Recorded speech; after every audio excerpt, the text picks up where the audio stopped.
ভীতু মানুষ বলতে যা বোঝায় আমি তা না। হঠাৎ ইলেকট্রিসিটি চলে গিয়ে চারদিক অন্ধকার হয়ে গেলে আমার বুকে ধক করে ধাক্কা লাগে না। মাঝরাতে ঘুম ভেঙে যদি শুনি বাথরুমে ফিসফাস শোনা যাচ্ছে, কে যেন হাঁটছে, গুনগুন করে গান গাইছে, কল ছাড়ছে আর বন্ধ করছে, তাতেও আতঙ্কগ্রস্ত হই না। একবার ভূত দেখার জন্য বাদলকে নিয়ে শ্মশান ঘরে রাত কাটিয়েছিলাম। শেষ রাতে ধূপধাপ শব্দ শুনেছি, চারদিকে কেউ নেই, অথচ ধূপধাপ শব্দ। ভয়ের বদলে আমার হাসি পেয়ে গেল। আমার বাবা তার পুত্রের মন থেকে ভয় নামক বিষয়টি পুরোপুরি দূর করার জন্য নানান পদ্ধতির আশ্রয় নিয়েছিলেন। পদ্ধতিগুলি খুব যে বৈজ্ঞানিক ছিল তা বলা যাবে না, তবে পদ্ধতিগুলি বিফলে যায়নি, কাজ কিছুটা করেছে। চট করে ভয় পাই না। রাত বিরাতে একা একা হাঁটি, কখনো রাস্তায় আলো থাকে, কখনো থাকে না। বিচিত্র সব মানুষ এবং বিচিত্র সব ঘটনার মুখোমুখি হয়েছি, কখনো আতঙ্কে অস্থির হইনি। ৩-৪ বছর আগে এক বর্ষার রাতে ভয়ঙ্কর একটা দৃশ্য দেখেছিলাম। রাত 2টা কিংবা তার চেয়ে বেশি কিছু বাজে। আমি কাটাবনের দিক থেকে আজিজ মার্কেটের দিকে যাচ্ছি। ঝুম বৃষ্টি হচ্ছে, চারপাশ জনমানব শূন্য। বৃষ্টিতে ভিজতে ভিজতে এগুচ্ছি, খুবই মজা লাগছে। মনে হচ্ছে সোডিয়াম ল্যাম্পগুলি থেকে সোনালি বৃষ্টির ফোঁটা পড়ছে। হঠাৎ অবাক হয়ে দেখি প্যান্ট এবং সাদা গেঞ্জি পরা একজন মানুষ আমার দিকে ছুটে আসছে। রক্তে তার সাদা গেঞ্জি, হাত মুখ মাখামাখি, ছুরিতেও রক্ত লেগে আছে। বৃষ্টিতে সে রক্ত ধুয়ে ধুয়ে যাচ্ছে। মানুষটা কি কাউকে খুন করে দিকে আসছে?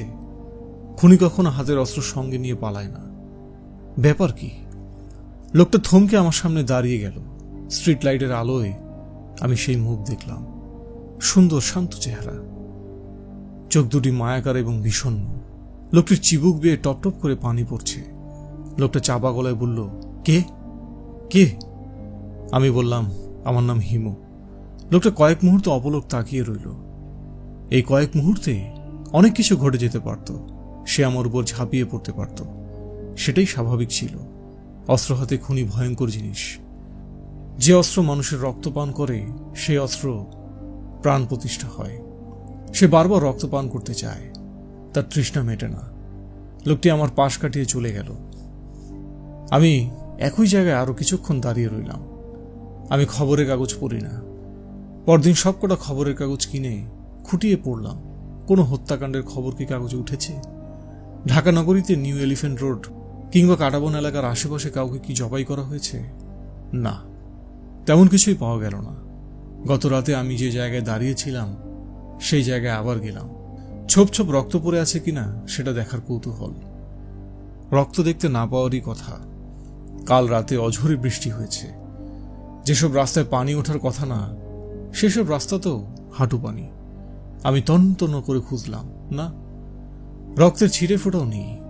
আমার অনুসন্ধান অনেকের দৃষ্টি আকর্ষণ করল। বাঙালির দৃষ্টি বড় কোনো ঘটনায় আকৃষ্ট হয় না, ছোট ছোট ঘটনা আকৃষ্ট হয়। একজন এসে অমায়িক ভঙ্গিতে বলল, ভাই সাহেব কিছু খুঁজছেন?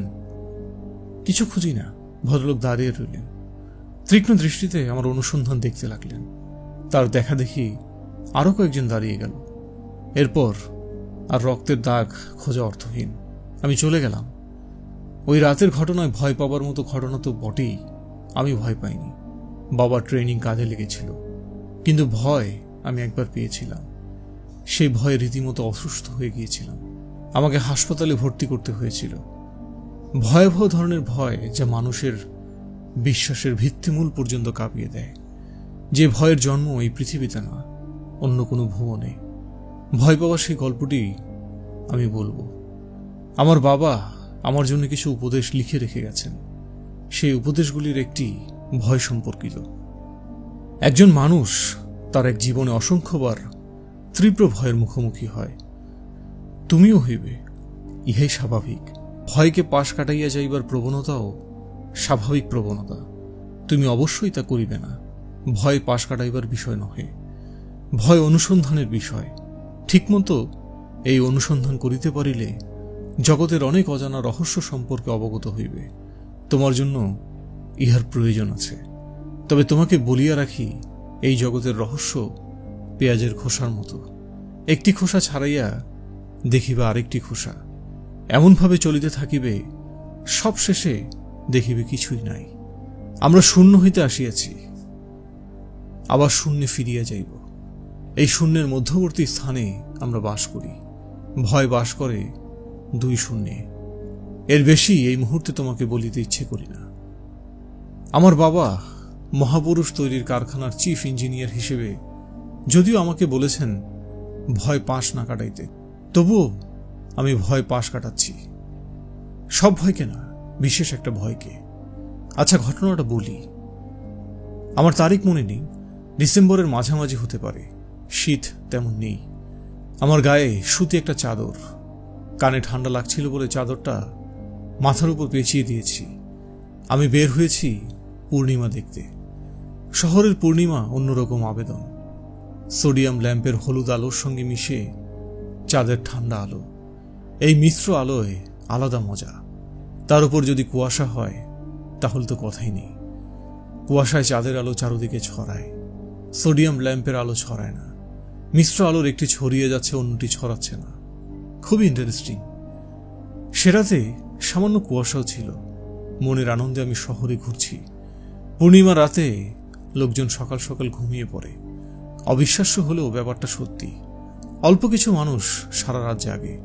তারা ঘুমোতে যায় চার ডোবার পর। ইংরেজিতে এই ধরনের মানুষের নাম আছে মুনস্ট্রাক। এরা চন্দ্রাহত। এদের চলাফেরা ঘোর লাগা ভাব থাকে। এরা কথা বলে অন্যরকম স্বরে। এরা কিন্তু ভুলেও চাঁদের দিকে তাকায় না। বলা হয়ে থাকে চন্দ্রাহত মানুষের চাঁদের আলোয় ছায়া পড়ে না। এদের যখন আমি দেখি তখন তাদের ছায়ার দিকে আগে তাকাই। অনেকক্ষণ রাস্তায় হাঁটলাম। একসময় মনে হলো সোডিয়াম ল্যাম্পের আলো বাদ দিয়ে জ্যোৎস্না দেখা যাক। কোনো একটা গলিতে ঢুকে পড়ি। দুটো রিক্সা পাশাপাশি যেতে পারে না, এমন একটা গলি। খুব ভালো হয় যদি অন্ধকার গলি হয়। আগে থেকে জানা থাকলে হবে না। হাঁটতে হাঁটতে শেষ মাথায় চলে যাবার পর হঠাৎ দেখব আর পথ নেই। সেখানে সোডিয়াম ল্যাম্প থাকবে না, শুধুই জ্যোৎস্না। ঢুকে পড়লাম একটা গলিতে। ঢাকা শহরের মাঝখানেই এই গলি। গলির নাম বলতে চাচ্ছি না। আমি চাচ্ছি না কৌতূহলী কেউ সেই গলি খুঁজে বের করুক। কিছু দূর এগুতেই কয়েকটা কুকুর চোখে পড়ল। এরা রাস্তার মাঝখানে কুণ্ডলি পাকিয়ে শুয়েছিল। আমাকে দেখে সবাই একসঙ্গে উঠে দাঁড়ালো। সব মিলিয়ে 4টা কুকুর। কুকুরদের স্বভাব হচ্ছে সন্দেহজনক কাউকে দেখলে একসঙ্গে ঘেউ ঘেউ করে ওঠা, ভয় দেখানোর চেষ্টা। এরা তা করল না। এদের একজন সামান্য একটু এগিয়ে এসে থমকে দাঁড়ালো, বাকি 3 জন তার পেছনে। সামনের কুকুরটা কি এদের দলপতি? লিডারশিপ ব্যাপারটা কুকুরদের আধিগত্র নেকড়েদের মতো আছে, কুকুরদের নেই। তবে সামনের কুকুরটাকে লিডার বলেই মনে হচ্ছে। আমি ভাব জমানোর জন্য বললাম, তারপর তোমাদের খবর কি? জ্যোৎস্না কুকুরদের খুব প্রিয় হয় বলে শুনেছি। তোমাদের এই অবস্থা কেন? মনমরা হয়ে শুয়ে আছো? Is anything wrong? কুকুরদের শরীর শক্ত হয়ে গেল। এরা কেউ লেজ নাড়ছে না। কুকুর প্রচন্ড রেগে গেলে লেজ নাড়া বন্ধ করে দেয়। লক্ষণ ভালো না। এদের অনুমতি না নিয়ে গলির ভেতরে ঢুকে পড়া ঠিক হবে না। কাজেই বিনয়ী গলায় বললাম, যেতে পারি? আমার ভাষা না বুঝলেও গলা স্বরের বিনয়ের অংশ বুঝতে পারার কথা। অধিকাংশ পশুই তা বোঝে। এরা নড়ল না। হঠাৎ এরা চায় না আমি আর এগুই। তখন একটা কাণ্ড হলো। আমি স্পষ্ট শুনলাম কে একজন আমাকে বলছে, তুমি চলে যাও, জায়গাটা ভালো না, তুমি চলে যাও, চলে যাও। অবচেতন মনের কোনো খেলা। কোনো কারণে আমি নিজেই গলিতে ঢুকতে ভয় পাচ্ছি বলে আমার অবচেতন মন আমাকে চলে যেতে বলছে। না, ব্যাপারটা তা না। আমি না ভাবার কোনো কারণ নেই। আসলেই গলির ভেতরে ঢুকতে চাচ্ছি। আমাকে গলির ভেতরে জ্যোৎস্না দেখতে হবে। তার চেয়ে বড় কথা হচ্ছে আমি কোনো দুর্বল মনের মানুষ না যে অবচেতন মন আমাকে নিয়ে খেলবে। আর যদি খেলেও থাকে সেই খেলাকে প্রশ্রয় দেওয়া যায় না। ধরে নিলাম অবচেতন মনই আমাকে চলে যেতে বলছে। অবচেতন মনকে শোনানোর জন্য স্পষ্ট করে বললাম, আমার এই গলিতে ঢোকা অত্যন্ত জরুরি। কুকুরগুলি একসঙ্গে আমাকে কামড়ে না ধরলে আমি অবশ্যই যাব। তখন একটা কাণ্ড হলো। সবকটা কুকুর একসঙ্গে পেছনের দিকে ফিরল। দলপতি কুকুরটা এগিয়ে গিয়ে দলপতির আসন নিল। তাদের দাঁড়ানোর ভঙ্গিও সামান্য পরিবর্তন লক্ষ্য করলাম। পরিবর্তনটা কি বোঝার চেষ্টা করছি, তখন অস্পষ্ট লাঠির ঠকঠক আওয়াজ কানে এলো। লাঠি হাতে কেউ কি আসছে? গ্রামের মানুষ সাপের ভয়ে লাঠি ঠকঠক করে যেভাবে পথে হাঁটে, তেমন করে কে একজন হাঁটছে। পাকা রাস্তায় লাঠির শব্দ। কুকুরদের শ্রবণেন্দ্রিয় অনেক তীক্ষ্ণ। তারা কি শব্দের মধ্যে বিশেষ কিছু পাচ্ছে? এদের মধ্যে এক ধরনের অস্থিরতা দেখা গেল। অস্থিরতা সংক্রামক। আমার মধ্যেও সে অস্থিরতা ছড়িয়ে পড়ল। আর তখনই আমি জিনিসটা দেখলাম। লাঠি ঠকঠক করে একজন মানুষ আসছে। তাকে মানুষ বলছি কেন? সে কি সত্যি মানুষ? সে কিছু দূর এসে থমকে দাঁড়ালো। 4টা কুকুর একসঙ্গে ডেকে উঠে থেমে গেল। তারা একটু পিছিয়ে গেল। আমি দেখলাম রাস্তার ঠিক মাঝখানে যে দাঁড়িয়ে আছে, তার চোখ, নাক, মুখ কিছুই নেই। ঘাড়ের উপর যা আছে তা একদলা হলুদ মাংসপিণ্ড ছাড়ার কিছুই না। সেই মাংসপিণ্ডটা চোখ ছাড়াও আমাকে দেখতে পেল সে। লাঠিটা আমার দিকে উঁচু করল। আমি দ্বিতীয় যে ব্যাপারটা লক্ষ্য করলাম তা হচ্ছে চাঁদের আলোয় লাঠিটার ছায়া পড়ছে, কিন্তু মানুষটার কোনো ছায়া পড়েনি। ধক করে নাকে পচা মাংসের গন্ধ পেলাম। বিকট সেই গন্ধ। পাকস্থলী উল্টে আসার উপক্রম হলো। আমার মাথার ভেতর আবারও কেউ একজন কথা বলল, এখনো সময় আছে, দাঁড়িয়ে থেকো না, চলে যাও। এই জিনিসটা যদি তোমার দিকে হাঁটতে শুরু করে তাহলে তুমি আর পালাতে পারবে না। কুকুরগুলি তোমাকে রক্ষা করছে, আরো কিছুক্ষণ রক্ষা করবে। তুমি দৃষ্টি না ফিরিয়ে নিয়ে পেছন দিকে হাঁটতে শুরু করো। খবরদার, এক পলকের জন্য দৃষ্টি অন্যদিকে ফেরাবে না। এবং মনে রেখো, আর কখনো এই গলিতে ঢুকবে না, কখনোই না। এই গলি তোমার জন্য নিষিদ্ধ। আমি আস্তে আস্তে পেছন দিকে হাঁটছি। কুকুরগুলিও আমার হাঁটার তালে তাল মিলিয়ে পেছন দিকে হাঁটছে। জিনিসটার কোনো চোখ নেই। চোখ থাকলে বলতাম জিনিসটা আমার দিকে তাকিয়ে আছে। আশ্চর্য, চোখ ছাড়াও তাহলে দেখা যায়। মাথার ভেতর আবারও সে একজন কথা বলল, তুমি জিনিসটার সীমানার বাইরে চলে এসেছ। জিনিসটার ক্ষমতা প্রচণ্ড, কিন্তু তার ক্ষমতার সীমা খুব ছোট। এই গলির বাইরে আসার তার ক্ষমতা নেই। তুমি এখন চলে যেতে পারো। আমি চলে গেলাম না, জিনিসটার দিকে তাকিয়ে রইলাম। সে তার লাঠি নামিয়ে ফেলল। যেদিক থেকে এসেছিল সেদিকে হাঁটতে শুরু করল। তার গায়ে কাঁথার মতো একটা মোটা কাপড়। এই কাপড়টাই শরীরে জড়ানো। সে হাঁটছে হেলে দুলে। একবার মনে হচ্ছে বামে হেলে পড়বে, আবার মনে হচ্ছে ডানে হেলে পড়বে। জিনিসটাকে এখন আগের চেয়ে অনেক লম্বা দেখাচ্ছে। যতই সে দূরে যাচ্ছে ততই সে লম্বা হচ্ছে। জিনিসটা আমার দৃষ্টিসীমার বাইরে চলে গেল। কুকুরগুলি ঠিক আগের জায়গায় গিয়ে শুয়ে পড়েছে। ওদের দলপতি শুধু একবার আমার দিকে তাকিয়ে ঘেউ ঘেউ করল। মনে হয় কুকুরের ভাষায় বলল, যাও, বাসায় চলে যাও। ডিসেম্বর মাসের শীতেও আমার শরীর ঘামছে। হাঁটার সময় লক্ষ্য করলাম ঠিকমতো পা ফেলতে পারছি না। রাস্তা কেমন উঁচু নিচু লাগছে। নতুন নতুন চশমা পড়লে যা হয় তাই হচ্ছে। বুক শুকিয়ে কাঠ হয়ে আছে। কাচের ঝক ভর্তি এক ঝক ঠান্ডা পানি এক চুমুকে খেয়ে ফেলতে পারলে ভালো হতো। কার কাছে পানি চাইব? কিছুক্ষণ হাঁটার পরে মনে হলো আমার দিক ভুল হচ্ছে। আমি কোথায় আছি বুঝতে পারছি না, কোন দিকে যাচ্ছি তাও বুঝতে পারছি না। রিক্সা চোখে পড়ছে না যে কোনো একটা রিক্সায় উঠে বসবো। হোস হোস করে একটা গাড়ি চলে যাচ্ছে। হাত তুলে দাঁড়িয়ে থাকলে এরা কেউ কি থামবে? না, কেউ থামবে না। ঢাকার গাড়ি যাত্রীরা পথচারীর জন্য গাড়ি থামায় না, নিয়ম নেই। আমি ফুটপাতেই বসে পড়লাম। আমার পক্ষে দাঁড়িয়ে থাকা সম্ভব হলো না। অনেকক্ষণ ধরে বমি চেপে রেখেছিলাম। বসা মাত্রই হরহর করে বমি হয়ে গেল। আপনার কি হয়েছে? মাথা ঘুরিয়ে তাকালাম। ফুটপাতে বস্তা মুড়ি দিয়ে যারা ঘুমায় তাদের একজন বস্তার ভেতর থেকে মাথা বের করেছে। তার গলায় মমতার চেয়ে বিরক্তি বেশি। আমি বললাম, শরীর ভাল না। মির্গি ব্যারাম আছে? না। পানি খাওয়া যাবে? পানি খাওয়া দরকার। রাইতে পানি পাইবেন কই? রাতে পানি পিপাসা পেলে আপনারা পানি কোথায় পান? লোকটা বস্তার ভেতরে মাথা ঢুকিয়ে দিল। আমার উদ্ভট প্রশ্নে সে হয়তো বিরক্ত হয়েছে। প্রশ্নটা তেমন উদ্ভট ছিল না। এই যে অসংখ্য মানুষ ফুটপাতে ঘুমায়, রাতে পানি তৃষ্ণা পেলে তারা পানি কোথায় পায়? কটা বাজছে জানা দরকার। রাত শেষ হয়ে গেলে রিক্সা, বেবি ট্যাক্সি চলা শুরু করবে। তখন আমার একটা গতি হলেও হতে পারে। বিটের পুলিশও দেখছি না। পূর্ণিমার রাতে বোধহয় বিটের পুলিশ বের হয় না। আমি বস্তা মুড়ি দেওয়া লোকটার দিকে তাকিয়ে ডাকলাম, ভাই সাহেব, এই যে ভাই সাহেব, এই যে বস্তা ভাই।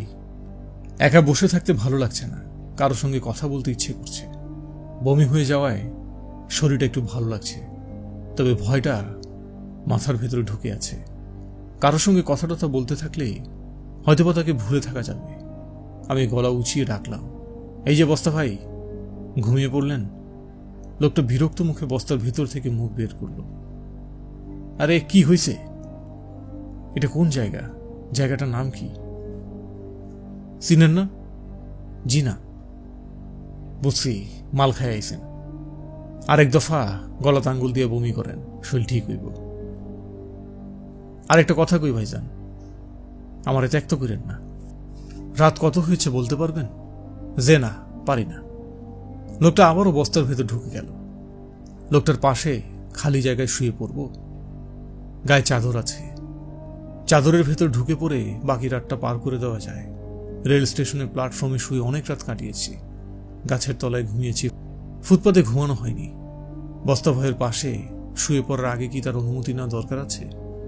ফুটপাতে যারা ঘুমায় তাদের নিয়মকানুন কি? তাদেরও নিশ্চয়ই অলিখিত কিছু নিয়মকানুন আছে। ফুটপাতে যাদের পরিবার রাত কাটায়, স্বামী স্ত্রী ছেলে মেয়ের সোনার সংসার, সেরকম কোনো পরিবারের পাশে নিশ্চয়ই উটকো ধরনের কেউ মাথা নিচে ইট বিছিয়ে শুয়ে পড়তে পারে না। বস্তা ভাই, এই যে বস্তা ভাই, আবার কি হয়েছে? আপনার পাশের জায়গাটা কি শুয়ে পড়তে পারি, যদি অনুমতি দেন? বস্তা ভাই জবাব দিলেন না, তবে সরে গিয়ে এখানে জায়গা করলেন। এই প্রথম লক্ষ্য করলাম বস্তা ভাই একা ঘুমাচ্ছেন না, তার সঙ্গে তার পুত্রও আছে।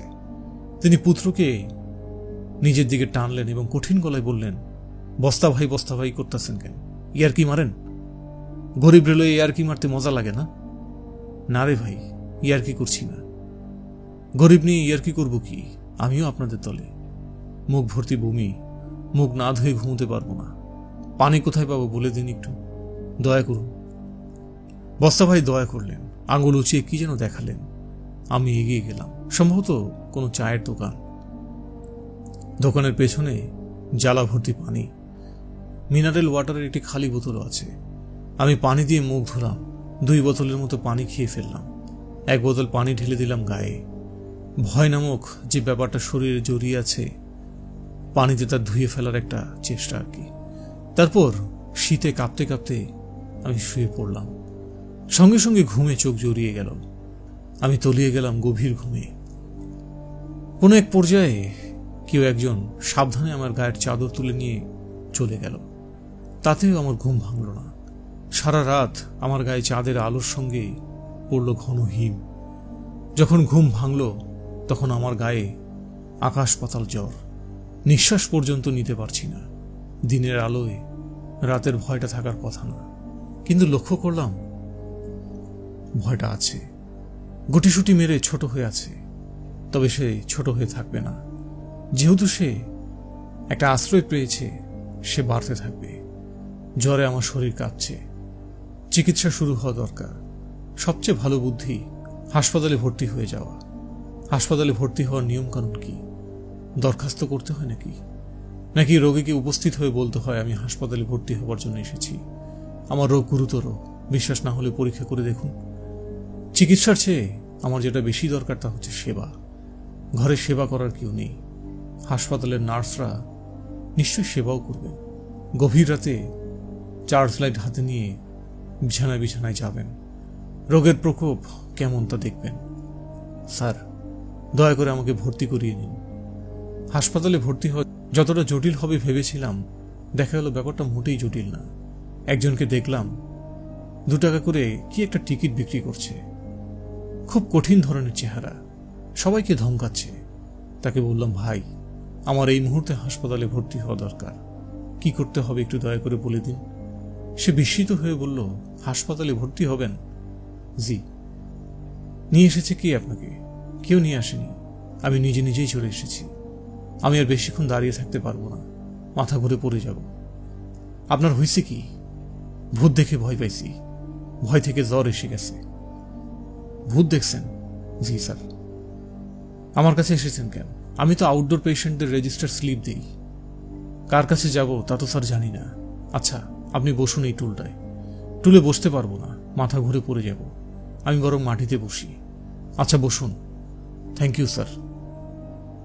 আমাকে স্যার বলার দরকার নেই, যাদের স্যার বললে কাজ হবে তাদের বলবেন। আপনাকে বলাতেও কাজ হয়েছে, আপনি ব্যবস্থা করে দিচ্ছেন। আমি ব্যবস্থা করব কি? আমি 2 পয়সার কেরানি, আমার কি সেই ক্ষমতা আছে? যারা ব্যবস্থা করতে পারবে তাদের কাছে নিয়ে যাব, এইটুকুই। স্যার, এইটুকুই কি করে? এই লোক আমাকে একজন তরুণী ডাক্তারের কাছে নিয়ে গেল। খুবই ধারালো চেহারা, কথাবার্তাও ধারালো। আমি এই তরুণীর কঠিন জেরার ভেতর পড়ে গেলাম। আপনার নাম কি? ম্যাডাম, আমার নাম হিমু। আপনার ব্যাপার কি? ম্যাডাম, আমি খুবই অসুস্থ, আমার এক্ষুনি হাসপাতালে ভর্তি হওয়া দরকার। ভূত দেখে ভয় পেয়ে অসুস্থ হয়ে পড়েছি। আপনি অসুস্থ? আপনার চিকিৎসা হওয়া দরকার। আপনি হাসপাতালে ভর্তি হতে চান, খুব ভালো কথা। দরিদ্র দেশের সীমিত সুযোগ সুবিধার ভেতর যতটুকু করা যায় আর কি, আপনার জন্য ততটুকু করা হবে। হাসপাতালে সিট নেই। আপনার কি ধারণা হোটেলের মতো এখানে বিছানা সাজিয়ে বসে আছি? আপনাদের জ্বর হবে, সর্দি হবে, আপনারা এসে বিছানায় শুয়ে পড়বেন, নার্সকে ডেকে বলবেন কোলবালিশ দিয়ে যাও, এই আপনার ধারণা? জি না ম্যাডাম। আপনি কি ভেবেছেন উদ্ভট একটা গল্প বললেই আমরা আপনাকে ভর্তি করিয়ে দেব? ভূত থেকে জ্বর এসে গেছে, রসিকতা করার আর জায়গা পান না? না ম্যাডাম, সত্যি দেখেছি। আপনি চাইলে আমি পুরো ঘটনা বলতে পারি। আমি আপনার ঘটনা শুনতে চাচ্ছি না ম্যাডাম। আপনি কি ভূত বিশ্বাস করেন না? আপনি দয়া করে কোনো কথা বাড়াবেন না। শেক্সপিয়রের মতো মানুষও কিন্তু ভূত বিশ্বাস করতেন। তিনি হ্যামলেটে বলেছেন, there are many things in heaven and earth. আমার ধারণা তিনি ভূত দেখেছেন। এদিকে আমাদের রবীন্দ্রনাথ তার জীবন স্মৃতিতে উল্লেখ করেছেন, স্টপ ইট। আমি স্টপ করলাম। তরুণী ডাক্তার আমাকে যে লোকটি নিয়ে এসেছিল, নাম রশিদ, তার দিকে কঠিন চোখে তাকালেন। রশিদ বেচারা জোকের মুখে লবণ পড়ার মতো মিইয়ে গেল। রশিদ, জিয়াবা, একে এখান থেকে নিয়ে যাও। ফালতু ঝামেলা আমার কাছে আর কখনো নিয়ে আসবে না। আমি উঠে দাঁড়ালাম এবং প্রায় সঙ্গে সঙ্গেই মাথা ঘুরে অজ্ঞান হয়ে পড়ে গেলাম। জ্ঞান যখন ফিরল তখন দেখি আমি হাসপাতালের একটা বিছানায় শুয়ে আছি। আমাকে স্যালাইন দেওয়া হচ্ছে। তরুণী ডাক্তার আমার মুখের উপর ঝুঁকে আছেন। চোখ মেলতেই তিনি বললেন, হিমু সাহেব, এখন কেমন বোধ করছেন? ভালো। এটুকু বলে আমি দ্বিতীয়বারের মতো জ্ঞান হারালাম, কিংবা গভীর ঘুমে তলিয়ে গেলাম। হাসপাতালে 3য় দিনে আমাকে দেখতে এলেন মেজ ফুপা, বাদলের বাবা। তার হাতে 1 প্যাকেট আঙুর। একটা সময় ছিল যখন মৃত্যু পথযাত্রীকে দেখতে যাবার সময় আঙুর নিয়ে যাওয়া হতো। ফলের দোকানে আঙুর বিক্রির সময় মমতা মাখা গলায় বলতো, রোগীর অবস্থা সিরিয়াস, এখন আঙুর 100 টাকা কেজি। বড়ই বরং এই তুলনায় দামি ফল। মেজ ফুপা আমার পাশে বসতে বসতে বললেন, অবস্থা কি? আমি জবাব দিলাম না। কেউ রোগী দেখতে এসে যদি দেখে রোগী দিব্যি সুস্থ, পা নাচাতে নাচাতে হিন্দি গান গাইছে, তখন সে শকের মতো পায়। যদি দেখে রোগীর অবস্থা এখন তখন শ্বাস যায় যায়, তখন মনে সে শান্তি পায়। যাক, কষ্ট করে আসাটা বৃথা যায়নি। কাজে ফুপার প্রশ্নে আমি চোখ মুখ করুণ করে ফেললাম। শ্বাস নিতেও কষ্ট হচ্ছে, এরকম একটা ভাবও করলাম। জবাব দিচ্ছ না কেন? অবস্থা কি? আমি ক্ষীণ স্বরে বললাম, ভালো, এখন একটু ভালো। তোকে খুঁজে বের করতে খুবই যন্ত্রণা হয়েছে। কোন ওয়ার্ড, বেড নাম্বার কি কেউ জানে না। ও আচ্ছা, একবার তো ভেবেছি ফিরেই চলে যাব। নেহাত আঙুর কিনেছি বলে যাইনি। আঙুর খেতে নিষেধ নেই তো? জি না। নে, আঙুর খা। আমি টপাটপ আঙুর মুখে ফেলছি আর ভাবছি ব্যাপারটা কি। আমি যে হাসপাতালে, এই খোঁজ ফুপা পেলেন কোথায়? কাউকেই তো জানানো হয়নি। আমি বিরাট রাজনৈতিক ব্যক্তিত্ব না যে খবরের কাগজে নিউজ চলে গেছে। নিউজের টাইটেল হবে হিমুর সর্দি জ্বর। জনদরদি দেশ নেতা জনপ্রিয় হিমু সর্দি জ্বরে আক্রান্ত হয়ে হাসপাতালে চিকিৎসাধীন আছেন। প্রধানমন্ত্রী গতকাল সন্ধ্যায় তাকে দেখতে যান। কিছুক্ষণ তার শয্যা পাশে থেকে তার আশু আরোগ্য কামনা করেন। মন্ত্রী পরিষদের কয়েকজন সদস্যও প্রধানমন্ত্রীর সঙ্গে ছিলেন। মন্ত্রী পরিষদের সদস্যদের মধ্যে ছিলেন বনমন্ত্রী, তেল এবং জ্বালানি মন্ত্রী, ত্রাণ উপমন্ত্রী। হাসপাতালের কর্তৃপক্ষ জানাচ্ছে হিমু সাহেবের শারীরিক অবস্থা এখন ভালো। হিমু সাহেবের ভক্তবৃন্দের চাপে হাসপাতালের স্বাভাবিক কার্যক্রম ব্যাহত হচ্ছে। হাসপাতাল কর্তৃপক্ষ তাদের প্রতি অনুরোধ জানাচ্ছেন তারা যেন হিমু সাহেবকে বিরক্ত না করেন। হিমু সাহেবের দরকার পরিপূর্ণ বিশ্রাম। তার শরীরে বর্তমান অবস্থা সম্পর্কে বুলেটিন প্রতিদিন দুপুর 12টায় প্রকাশ করা হবে। আমি যে হাসপাতালে, এই খবর তো আমার কাঁধের 2 ফেরেশতা ছাড়া আর কারোরই জানার কথা না। ধরা যাক খবরটা সবাই জানে, তারপরেও ফুপা হাসপাতালে চলে আসবেন এটা হয় না। এত মমতা আমার জন্য বাদল ছাড়া আর কারোরই নেই। অন্য কারো ব্যাপার না, অন্য কোনো ব্যাপার আছে। ব্যাপারটা কি? ফুপা, আমি যে হাসপাতালে এটা জানলেন কিভাবে? পেপারে নিউজ হয়েছে? পেপারে নিউজ হবে কেন? তুই কে? হাসপাতাল থেকে আমাকে টেলিফোন করেছে। তোমার নাম্বার ওরা পেল কোথায়? তুই দিয়েছিস? আমার মনে পড়ল কোনো এক সময় হাসপাতালে ভর্তির ফর্ম তরুণী ডাক্তার নিয়ে এসেছিল। তিনি নিজে ফিল আপ করেছেন, আগ বাড়িয়ে অসুখের খবর দিয়েছেন। খুব মিষ্টি গলা একজন মেয়ে ডাক্তার আপনাকে খবর দিয়েছে, তাই না? তোর সম্পর্কে জানতে চাচ্ছিল। কি জানতে চাচ্ছিল? তুই কি করিস না করিস এইসব। তোর হলুদ পাঞ্জাবি উদ্ভট কথাবার্তা শুনে ভরকে গেছে আর কি। তুই আর কিছু পারিস আর না পারিস, মানুষকে ভরকাতে পারিস। ডাক্তাররা এত সহজে ভরকায় না। তারপর বলুন ফুপা, আমার কাছে কেন এসেছেন? তোকে দেখতে এসেছি। আমাকে দেখতে হাসপাতালে চলে আসবেন এটা বিশ্বাসযোগ্য না। ঘটনা কি? বাদলের ব্যাপারে তোর সঙ্গে একটু কথা ছিল। ফুপা ইতস্তত করল এবং বললেন, আমি শান্ত গলায় বললাম, বাদলকে নিয়ে তো আপনার এখন দুশ্চিন্তার কিছু নেই। সে কানাডায়।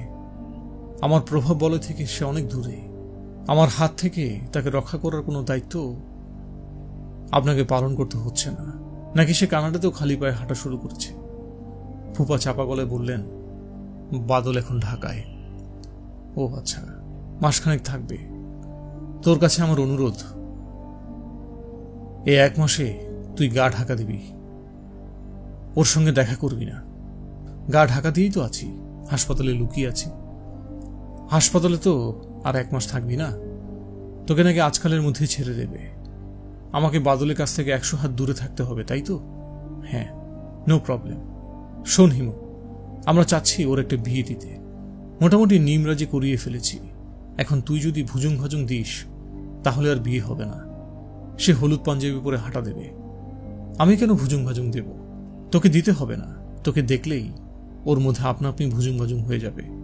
অনেক কষ্টে তাকে নর্মাল করেছি, সব জ্বলে যাবে। আপনি নিশ্চিন্ত হয়ে থাকুন। কথা দিচ্ছিস? বাদল এয়ারপোর্টে নেমেই বলেছে হিমুদা কোথায়। আমি মিথ্যে করে বলেছি সে কোথায় কেউ জানে না। ভালো বলেছেন। মেসের ঠিকানা চাচ্ছিল, তোর আগের মেসের ঠিকানা দিয়ে দিয়েছি।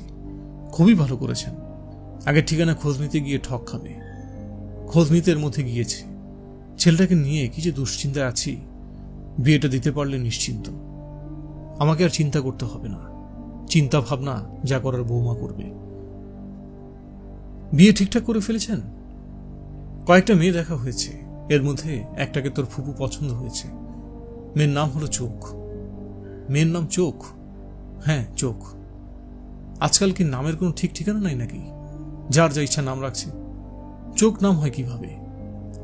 আখি না তো? ও হ্যাঁ, আখি। আখি সুন্দর মেয়ে, ফরফরানি টাইপ। একটা কথা জিজ্ঞেস করলে 3টা কথা বলে। বাদলের সঙ্গে মানাবে। একজন কথা বলে যাবে, একজন শুনে যাবে। মেয়ে তোমার পছন্দ না? তোর ফুপুর পছন্দ। পুরুষ মানুষের কি সংসারে কোনো সে আছে? পুরুষরা পেপার হেড হিসেবে অবস্থান করে, নামে কর্তা আসলে ভর্তা। তুই বিয়ে না করে খুব ভালো করেছিস। দিব্যি শরীরে বাতাস লাগিয়ে ঘুরছিস। তোকে দেখে হিংসা হয়। স্বাধীনতা কি জিনিস, তার কি মর্ম, সেটা বোঝে শুধু অবিবাহিত পুরুষরাই। উঠি রে হিমু, আচ্ছা, বাদলের প্রসঙ্গে যা বলেছি মনে থাকে যেন? মনে থাকবে। ও আচ্ছা, তোর অসুখের ব্যাপারটাই তো আমি কিছু জানলাম না। কি অসুখ? ঠান্ডা লেগেছে। ঠান্ডা লাগলো কিভাবে? ফুটপাতে চাদর গায়ে শুয়েছিলাম, চোর চাদর নিয়ে গেল। ফুটপাতে ঘুমোচ্ছিলি? জি। ঘরে ঘুমোতে আর ভালো লাগে না? তা না। শোন হিমু, বাদলের কাছ থেকে একটু দূরে থাকবি। মনে থাকে যেন? মনে থাকবে। টাকা পয়সা কিছু লাগবে? লাগলে বল, লজ্জা করিস না। ধর, 500 টাকা রেখে দে। ওষুধপত্র কেনার ব্যাপার থাকতে পারে। আমি নোটটা রাখলাম। ফুপা চিন্তিত ভঙ্গিতে বের হয়ে গেল। ছেলে আমার ফাঁদে পড়ে যদি আবার ফুটপাতে শয্যা পাতে, কিছুই বলা যায় না। হাসপাতাল আমার বেশ পছন্দ হলো। হাসপাতালের মানুষগুলির ভেতরে একটা মিল আছে। সবাই রোগী, রোগ যন্ত্রণায় কাতর। ব্যাধি সব মানুষকে এক করে দিয়েছে।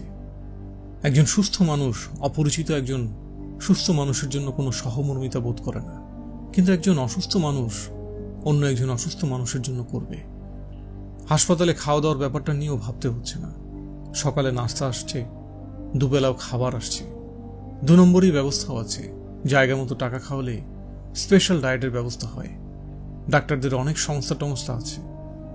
করুণ গলায় তরুণ ডাক্তারদের কাছে অভাবের কথা বলতে পারলে ফ্রি ওষুধ তো পাওয়াই যায়, পথ্য কেনার টাকাও পাওয়া যায়। রোগ সেরে গেছে, তারপরও কিছুদিন হাসপাতালে থেকে শরীর সারাবার ব্যবস্থা আছে।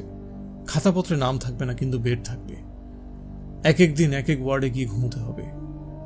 ছেলে মেয়ে নিয়ে গত 7 মাস ধরে হাসপাতালে বাস করছে এমন একজনের সন্ধানও পাওয়া গেল।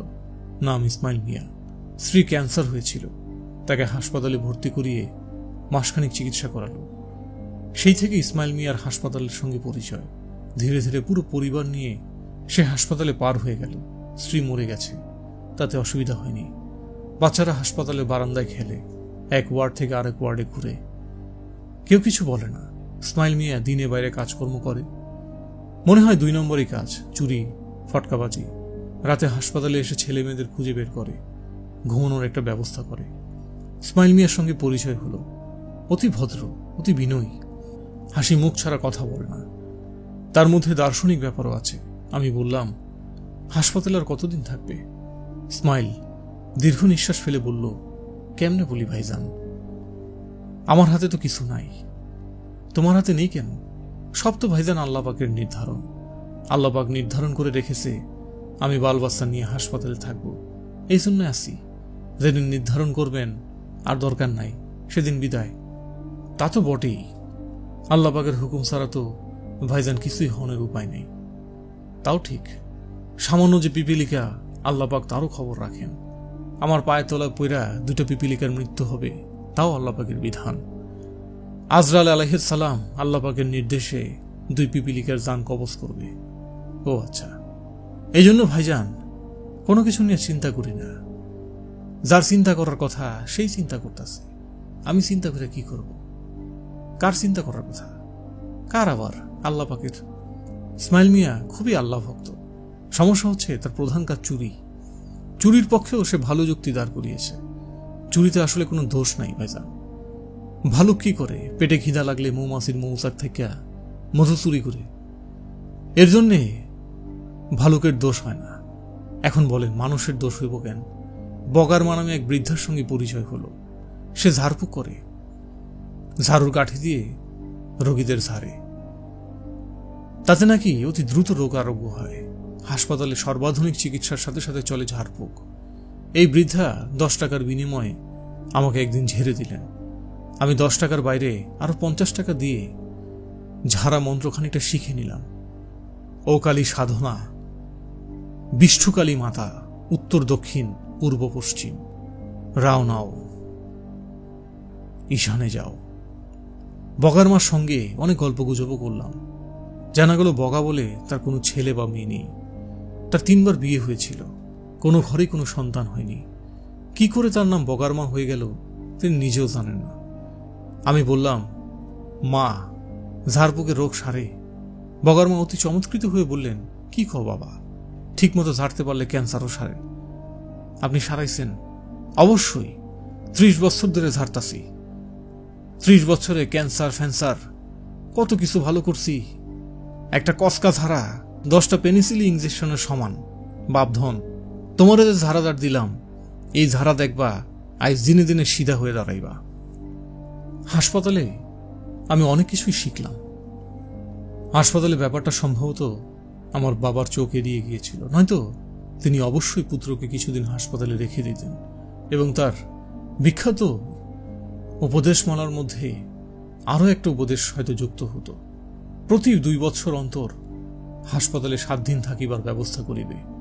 মানুষের জরা ব্যাধি এবং শোক তাহাদের পার্শ্বে থাকিয়া অনুধাবন করিবার চেষ্টা করিবে। ব্যাধি কি, জীব জগৎকে ব্যাধি কেন বারবার আক্রমণ করে তাহা বুঝিবার চেষ্টা করিবে। তবে মনে রাখিও, ব্যাধিকে ঘৃণা করিবে না। ব্যাধি জীবনেরই অংশ। জীবন আছে বলিয়াই ব্যাধি আছে। কেমন আছেন হিমু সাহেব? জি ম্যাডাম, ভালো আছি। আপনার বুকে কনজেশন এখনো আছে? অ্যান্টিবায়োটিক যা দেওয়া হয়েছে কন্টিনিউ করবেন, সেরে যাবে। Thank you madam. আপনাকে রিলিজ দেওয়া হয়েছে, আপনি চলে যেতে পারেন। Thank you madam. প্রতিটি বাক্যে একবার করে ম্যাডাম বলছেন কেন? ম্যাডাম শব্দটা আমার পছন্দ না। আর বলবেন না। জি আচ্ছা, বলবো না। আপনার হাতে কি সময় আছে? সময় থাকলে আমার চেম্বারে আসুন, আপনার সঙ্গে কিছুক্ষণ গল্প করি। জি আচ্ছা। আমি তরুণী ডাক্তারের পেছনে পেছনে যাচ্ছি। তার নাম ফারজানা। সুন্দর মানুষকেও সবসময় সুন্দর লাগে না, কখনো খুব সুন্দর লাগে, কখনো মোটামুটি লাগে। এই তরুণীকে আমি যতবার দেখেছি ততবারই মুগ্ধ হয়েছি। অ্যাপ্রন ফেলে দিয়ে ফারজানা যদি ঝলমলে একটা শাড়ি পরত তাহলে কি হতো? ঠোঁটে গাঢ় লিপস্টিক, কপালে টিপ, হালকা নীল একটা শাড়ি, কানে ঝুলবে নীল পাথরের ছোট্ট দুল। এই মেয়ে কি বিয়ে বাড়িতে সেজে গুজে যায় না? তখন চারদিকে অবস্থাটা কি হয়? বিয়ের কনে নিশ্চয়ই মন খারাপ করে ভাবে, এই মেয়েটা কেন এসেছে? আজকের দিনে আমাকে সবচেয়ে সুন্দর দেখানোর কথা, এই মেয়েটা সেই জায়গা নিয়ে নিয়েছে। এটা সে পারে না। হিমু সাহেব। জি। বসুন। আমি বসলাম। আমার সামনে পিরিচে ঢাকা একটা চায়ের কাপ, ফারজানার সামনেও তাই। চা তৈরি করে সে আমাকে নিয়ে এসেছে। আমি তার ভেতরে সামান্য হলো কৌতূহল জাগিয়ে তুলতে পেরেছি। হিমু সাহেব। জি। আপনি কি সিগারেট খান? কেউ দিলে খাই। নিন, সিগারেট নিন। ডাক্তাররা সব রোগীদের প্রথম যে উপদেশ দেয় তা হচ্ছে সিগারেট ছাড়তে হবে। সেখানে আমি আপনাকে সিগারেট দিচ্ছি। কারণ কি বলুন তো? বুঝতে পারছি না। কারণ আমি নিজে একটা সিগারেট খাবো। ছেলেদের সঙ্গে পাল্লা দিতে গিয়ে সিগারেট ধরেছিলাম। ছেলেরা সিগারেট খাবে, আমরা মেয়েরা কেন খাবো না? এখন এমন অভ্যাস হয়েছে, এর থেকে বেরোতে পারছি না। চেষ্টা অবশ্য করছি না। ফারজানা সিগারেট ধরালো। আশ্চর্য, সিগারেটটা তার ঠোঁটে মানিয়ে গেল। পাতলা ঠোঁটের কাছে জ্বলন্ত আগুন। বাহ, কি সুন্দর! সুন্দরী তরুণীদের ঘিরে যা থাকে সবই কি সুন্দর হয়ে যায়? হিমু সাহেব। জি। এখন গল্প করুন, আপনার গল্প শুনি। কি গল্প শুনতে চান?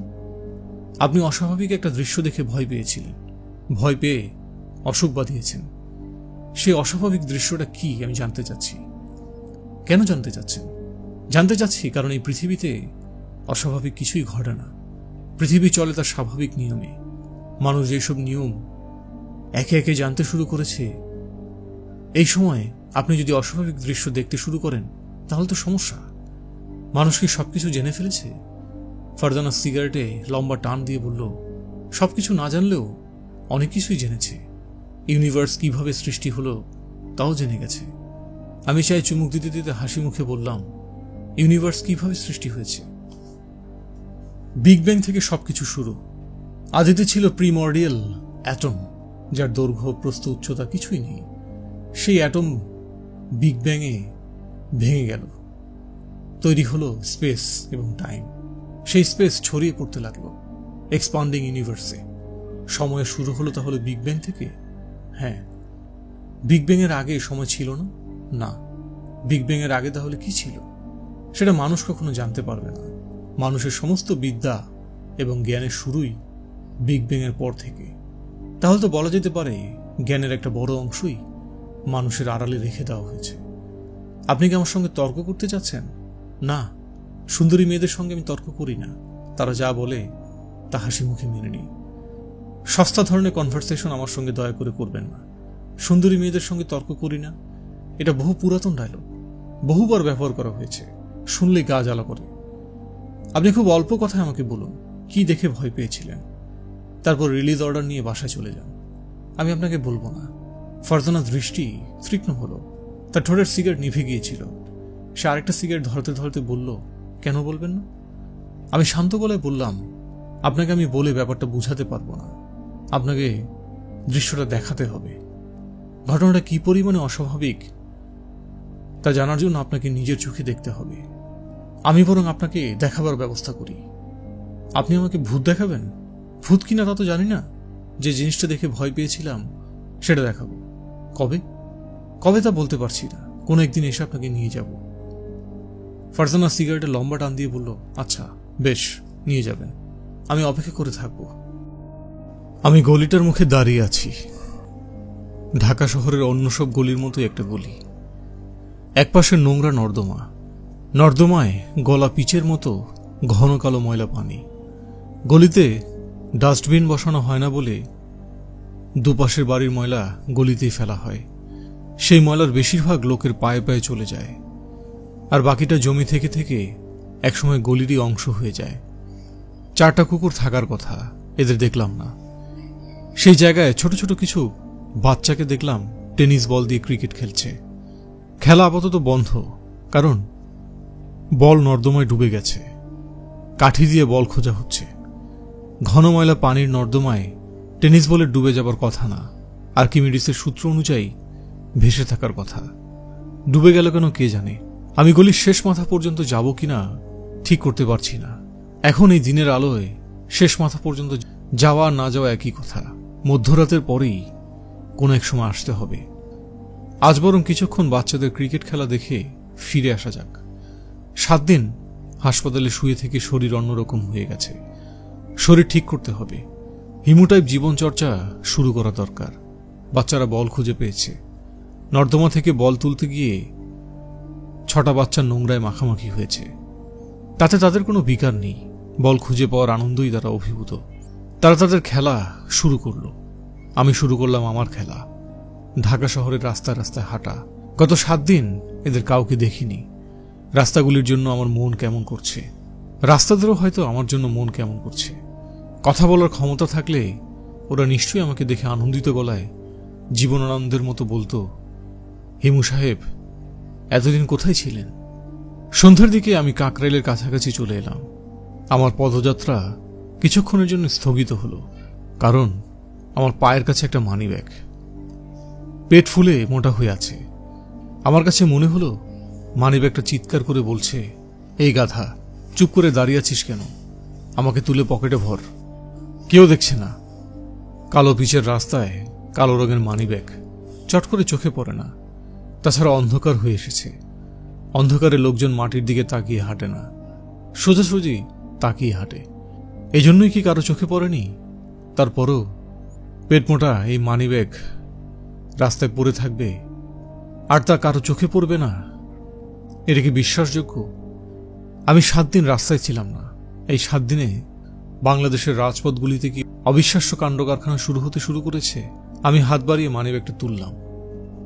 অতিরিক্ত পেটমোটা মানিব্যাগে সাধারণত মালপানি থাকে না, কাগজপত্রে ঠাসা থাকে। এখানেও হয়তো তাই। তুলে ঠক খাবো। আমার আগে অনেকেই এই ব্যাগ তুলে ঠক খেয়ে আবার ফেলে দিয়েছে। এমন হতে পারে সে ঘাপটি মেরে দূরে দাঁড়িয়ে আছে মজা দেখার জন্য। ব্যাগ খুললাম। গুপ্তধন পাওয়ার মতো আনন্দ হলো। ব্যাগ ভর্তি টাকা, রাবারের রিবন দিয়ে বাঁধা 500 টাকার নোটের স্তূপ। 30-35 হাজার তো হবেই, বেশিও হতে পারে। ব্যাগটা ঝট করে পাঞ্জাবির পকেটে লুকিয়ে ফেলতে যাব, তখন মনে হলো আমার পাঞ্জাবির পকেট নেই। আমি হচ্ছি হিমু। হিমুদের পাঞ্জাবির পকেট থাকে না। হিমুরা অন্যের মানিব্যাগ এমন ঝট করে লুকিয়েও ফেলতে চায় না। এখন কি করব? ব্যাগটা যেখানে ছিল সেখানে ফেলে রাখবো? অসম্ভব। রাস্তায় পড়ে থাকা 10 টাকার একটা নোট ফেলে রেখে চলে যাওয়া যায়, কিন্তু 500 টাকার নোট ফেলে চলে যাওয়া যায় না। নোটটা চুম্বক হয়ে মানব সন্তানদের আকর্ষণ করতে থাকে। অতি বড় যে সাধু, তার ভেতরও লুকিয়ে থাকে একটা ছিচকে চোর। ব্রাদার, আপনার হাতে এটা কি মানিব্যাগ? আমি পাশ ফিরলাম। ছুচালো চেহারার এক যুবক দাঁড়িয়ে আছে। ঘুম থেকে উঠে হাত মুখ না ধুয়ে চেহারার যেমন অসুস্থ ভাব লেগে থাকে, তার মুখে সেই অসুস্থ ভাব। চোখ হলুদ, ঠোঁট কালচে মেরে আছে, নিচের ঠোঁটটা খানিকটা ঝুলে গেছে, ঠোঁটের ফাঁক দিয়ে দাঁত দেখা যায়। তবে কাপড় চোপড় বেশ পরিপাটি, শুধু জুতা জোড়া ময়লা, অনেকদিন কালি করা হয়নি, রং চটে গেছে। একটু দূরে আরেকজন, তার চেহারাও ছুচলো, তার মুখে অসুস্থ ভাব এবং চোখ হলুদ। কোনো ডাক্তার দেখলে দুজনকেই বিলিরুবিন টেস্ট করতে পাঠাতো। আমি এই জাতীয় যুবকদের চিনি। সামান্য চুরি থেকে শুরু করে মানুষের পেটে 10 ইঞ্চি ছুরি ঢুকিয়ে মোচড় দেওয়ার মতো অপরাধ এরা খুব স্বাভাবিক ভঙ্গিতে করতে পারে। এরা কখনো একা চলাফেরা করে না, আবার এদের দল বড় হয় না, দুজনের ছোট ছোট দল। দুজনের একজন সাধারণত দুবলা পাতলা জন ওস্তাদ হয়, তিনি হুকুম দেন, অন্যজন সেই হুকুম পালন করেন। এই দলটার যিনি ওস্তাদ, তিনি আবার কথা বললেন। কি ব্রাদার, কথা বলছেন না যে? হাতে কি মানিব্যাগ? আমি হাই তোলার মতো ভঙ্গি করে বললাম, তাই তো মনে হয়। কুড়িয়ে পেয়েছেন? কুড়িয়ে পাবো কিভাবে? মানিব্যাগ তোর ফুল না যে পড়ে থাকবে আর আমি কুড়িয়ে নেব। পেয়েছেন কোথায়? ছিনতাই করেছি। দ্বিতীয় ছুচলো যুবক এবার হালকা চালে এগিয়ে আসছে। এ বেশ বলশালী হলেও হাঁটছে খুঁড়িয়ে খুঁড়িয়ে, তার মুখ ভর্তি পান। সে ঠিক আমার পাশে এসে দাঁড়ালো, আমার পায়ের কাছে পানের পিক ফেলে অবহেলার ভঙ্গিতে বলল, কি হয়েছে? প্রশ্নটা সে আমাকেই করল। তারপরেও আমি বিস্মিত হবার মতো করে বললাম, আমাকে বলছেন? যে আপনারে, প্রবলেমটা কি? কোনো প্রবলেম নাই, আমার হাতে একটা মানিব্যাগ আছে, এটাই প্রবলেম। মানিব্যাগ ভর্তি 500 টাকার নোট, 30-35 হাজার টাকা হবার কথা। দেখবেন? এই যে নিন, দেখুন। তারা মুখ চাওয়াচাই করল, দেখতে চাইল না। তারপরেও আমি ব্যাগ খুলে ভেতরটা দেখিয়ে দিলাম। তারা আবারও মুখ চাওয়াচাই করল।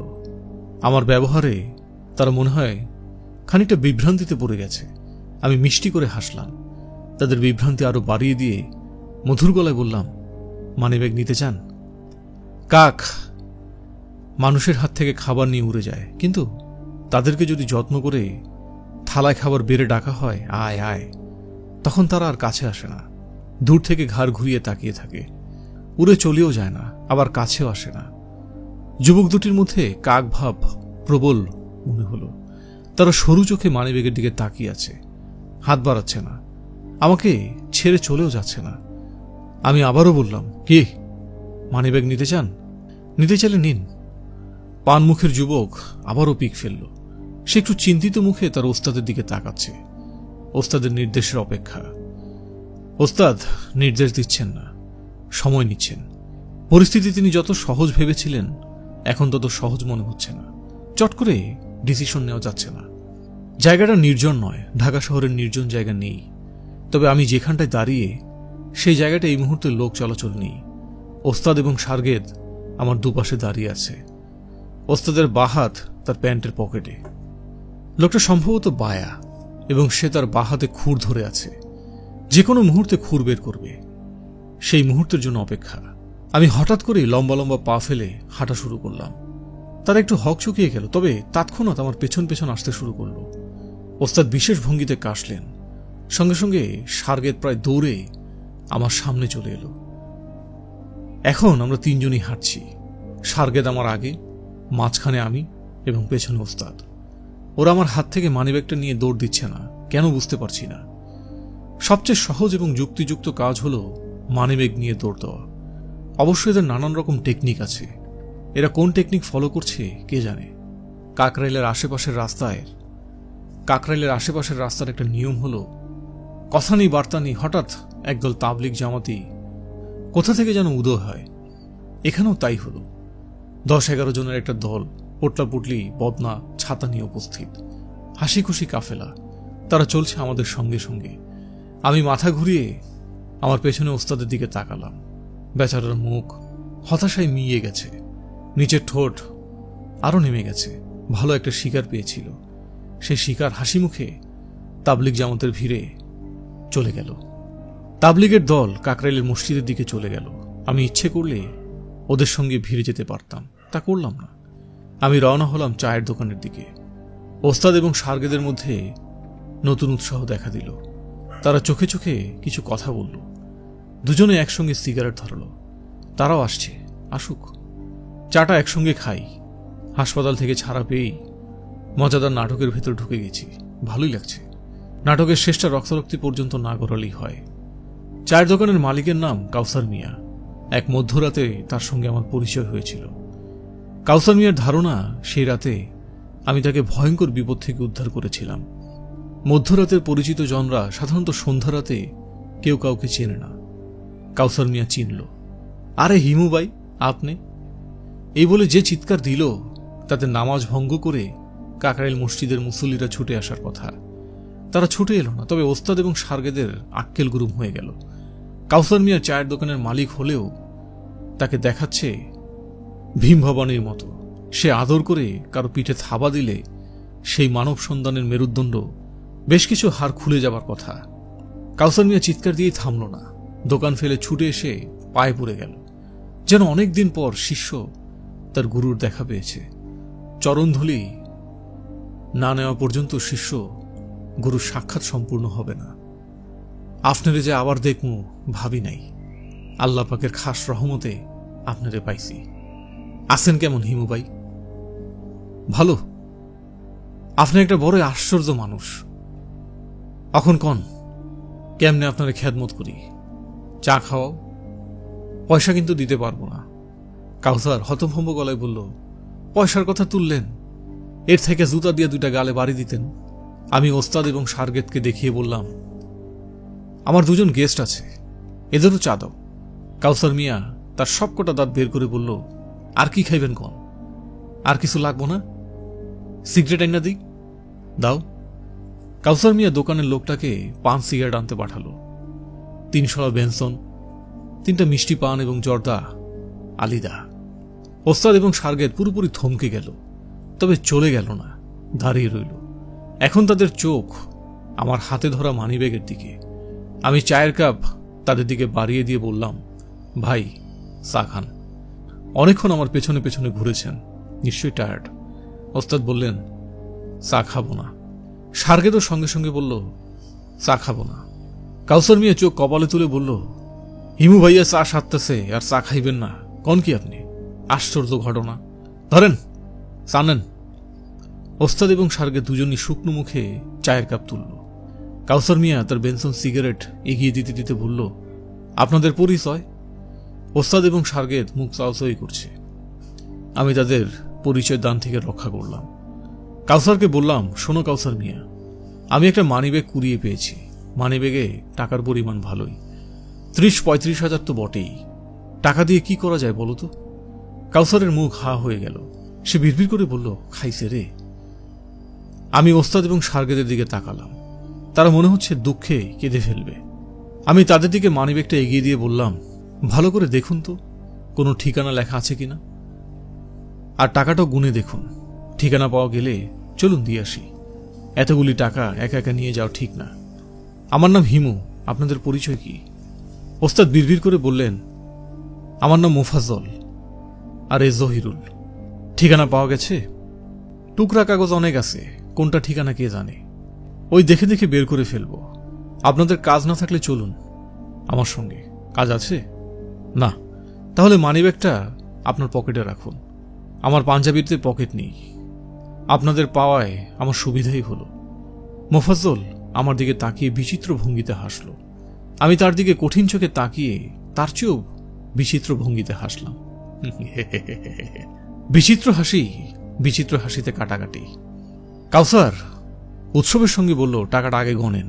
কত টাকা? জহিরুল টাকা গুনছে, বেশ আগ্রহের সঙ্গেই গুনছে।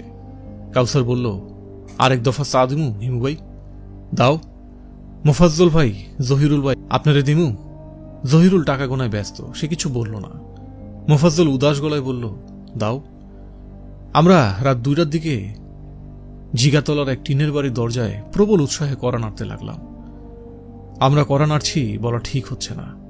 আমি কড়া নাড়ছি, বাকি 2জন চিমসা মুখে দাঁড়িয়ে আছে। এরা আমাকে ছেড়ে চলেও যাচ্ছে না, আবার সঙ্গে থাকার কোনো কারণও বোধহয় খুঁজে পাচ্ছে না। বেশ কিছুক্ষণ কড়া নাড়ার পর এক ভদ্রলোক বের হয়ে এলেন। 50-60 বছর বয়স হবে। মাথার চুল ধবধবে সাদা, ভদ্রলোক মনে হচ্ছে অসুস্থ, কেমন উদ্ভ্রান্ত দৃষ্টি, আমাদের দিকে অনেকক্ষণ তাকিয়ে আছেন কিন্তু চোখের পলক ফেলছেন না। আমি বললাম, আপনার কি কোনো মানিব্যাগ হারিয়েছে? ভদ্রলোক কিছু বললেন না, শূন্য দৃষ্টিতে তাকিয়ে রইলেন। আমি বললাম, মানিব্যাগে অনেকগুলি টাকা ছিল, আমার ধারণা আপনারই মানিব্যাগ। ভদ্রলোক বাড়ির ভেতরের দিকে তাকিয়ে অদ্ভুত গলায় ডাকলেন, মীরা, মীরা। মীরা বের হয়ে এলো। আমি হিমু না হয়ে অন্য কেউ হলে তৎক্ষণাৎ মেয়েটির প্রেমে পড়ে যেতাম। কি যে মিষ্টি তার মুখ, মনে হচ্ছে এইমাত্র সে গোসল করে বের হয়েছে, চোখে কাজল দিয়ে এসেছে। সব রূপবতী মেয়েদের চোখ বিষণ্ণ হয়, এই মেয়েটার চোখও বিষণ্ণ। ভদ্রলোক বললেন, মা, তোকে আমি বলছিলাম না টাকাটা পাওয়া যাবে, এখন বিশ্বাস হলো?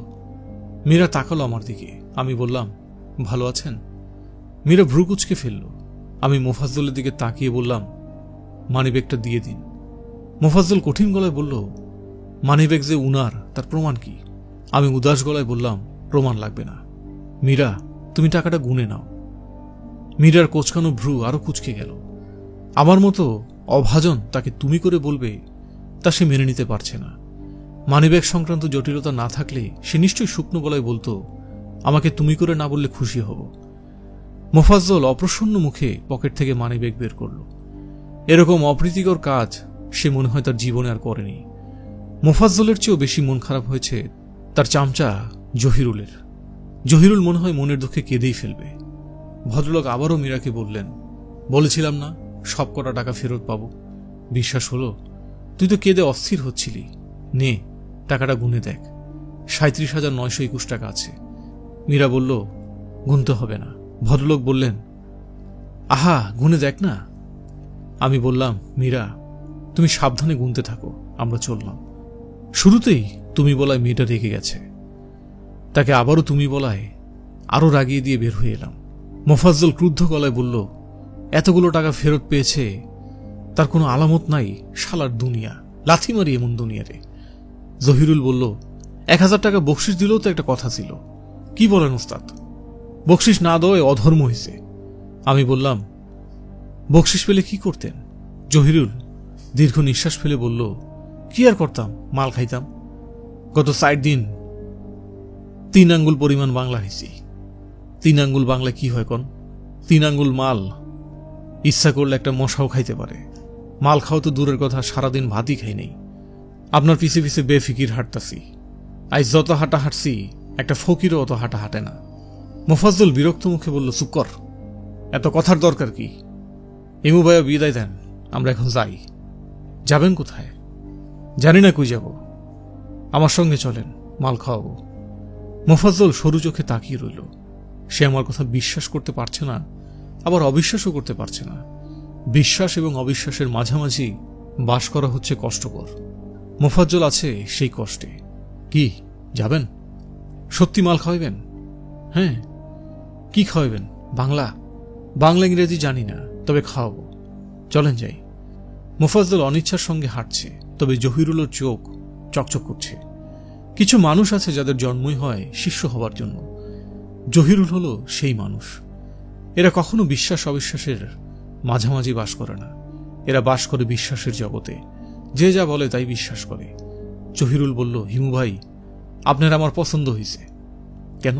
জানি না কেন, মাল খাওয়াতে নিয়ে যাচ্ছি এই জন্যে। হইতে পারে। আপনার পকেটে সিগারেট আছে হিমু ভাই? একটা সিগারেট দেন ধরাই। আমার পাঞ্জাবির পকেট নেই, আবার সিগারেট? সত্যই আপনার পাঞ্জাবির তো পকেট নেই। পাঞ্জাবির যে পকেট নাই তা আমি দেখলাম। মোফাজ্জল বলল, টাকা পয়সা কই রাখেন? পায়জামার সিক্রেট পকেটে। আমি হাসি মুখে বললাম, আমার কোনো সিক্রেট পকেট নাই, আমি সঙ্গে কখনো টাকা পয়সা রাখি না। মোফাজ্জল আবারও বিশ্বাস অবিশ্বাসের মাঝামাঝি জগতে চলে গেল। আগের অবস্থা, আমার কথা বিশ্বাসও করতে পারছে না, আবার অবিশ্বাসও করতে পারছে না। সে দারুণ অস্বস্তির মধ্যে পড়েছে। তবে জহিরুল আমার কথা বিশ্বাস করেছে। আমি তাদের নিয়ে বাদলদের বাড়িতে উপস্থিত হলাম। এত রাতে কারোরই জেগে থাকার কথা না, কিন্তু আমি জানি তারা সবাই জেগে আছে। আমার মন বলছে, প্রবলভাবেই বলছে। কিছু কিছু সময় আমার ইনটিউশন খুব কাজ করে। আমি মেজ ফুফার কাছে প্রতিজ্ঞা করেছি বাদলের ত্রিসীমানায় থাকব না, নির্বিঘ্নে বাদলের বিয়ে হয়ে যাবে। প্রথম প্রতিজ্ঞা ভঙ্গ করে রাত 2:30টায় দুই উটকো লোক নিয়ে উপস্থিত হলে ঘটনা কি ঘটবে কে জানে। মেজফুপা ব্যাপারটা খুব সহজভাবে নেবেন বলে মনে হয় না, তবে সম্ভাবনা শতকরা 90 যে তিনি ইতিমধ্যে বোতল নিয়ে ছাদে চলে গেছেন, কারণ আজ বুধবার, ফুপার মদ্যপান দিবস। বোতল নিয়ে বসার জন্য সুন্দর অজুহাতও আছে। ছেলের বিয়ের কথাবার্তা হচ্ছে। এই তো সেদিন ছোট্ট একটা ছেলে ছিল, শীতের দিনে বিছানায় পিপি করে কাঁদো কাঁদো গলায় বলতো, মা, কে যেন পানি ফেলে দিয়েছে। সে আজ বিয়ে করে বউ আনতে যাচ্ছে। এ তো শুধু আনন্দের ঘটনা না, মহা আনন্দের ঘটনা। এই আনন্দটাকে একটু বাড়িয়ে দেবার জন্য সামান্য কয়েক ফোঁটা দিয়ে গলা ভেজানো আর কি। মেজফুপা দ্রবীভূত অবস্থায় থাকলে কোনো সমস্যা হবে না। মোফাজ্জল এবং জহিরুল এরাও ভাগ পাবে। মদ্যপায়ীরা মদের ব্যাপারে খুব দরাজ দিল হয়। 10টা টাকা ধার চাইলে এরা দেবে না, কিন্তু 3000 টাকা দামের মদের বোতলের পুরোটা আনন্দের সঙ্গে অন্যকে খাইয়ে দেবে। যা ভেবেছি তাই। বাড়ির সব বাতি জ্বলছে, হাসির শব্দ শোনা যাচ্ছে, আনন্দ উছলে পড়ছে।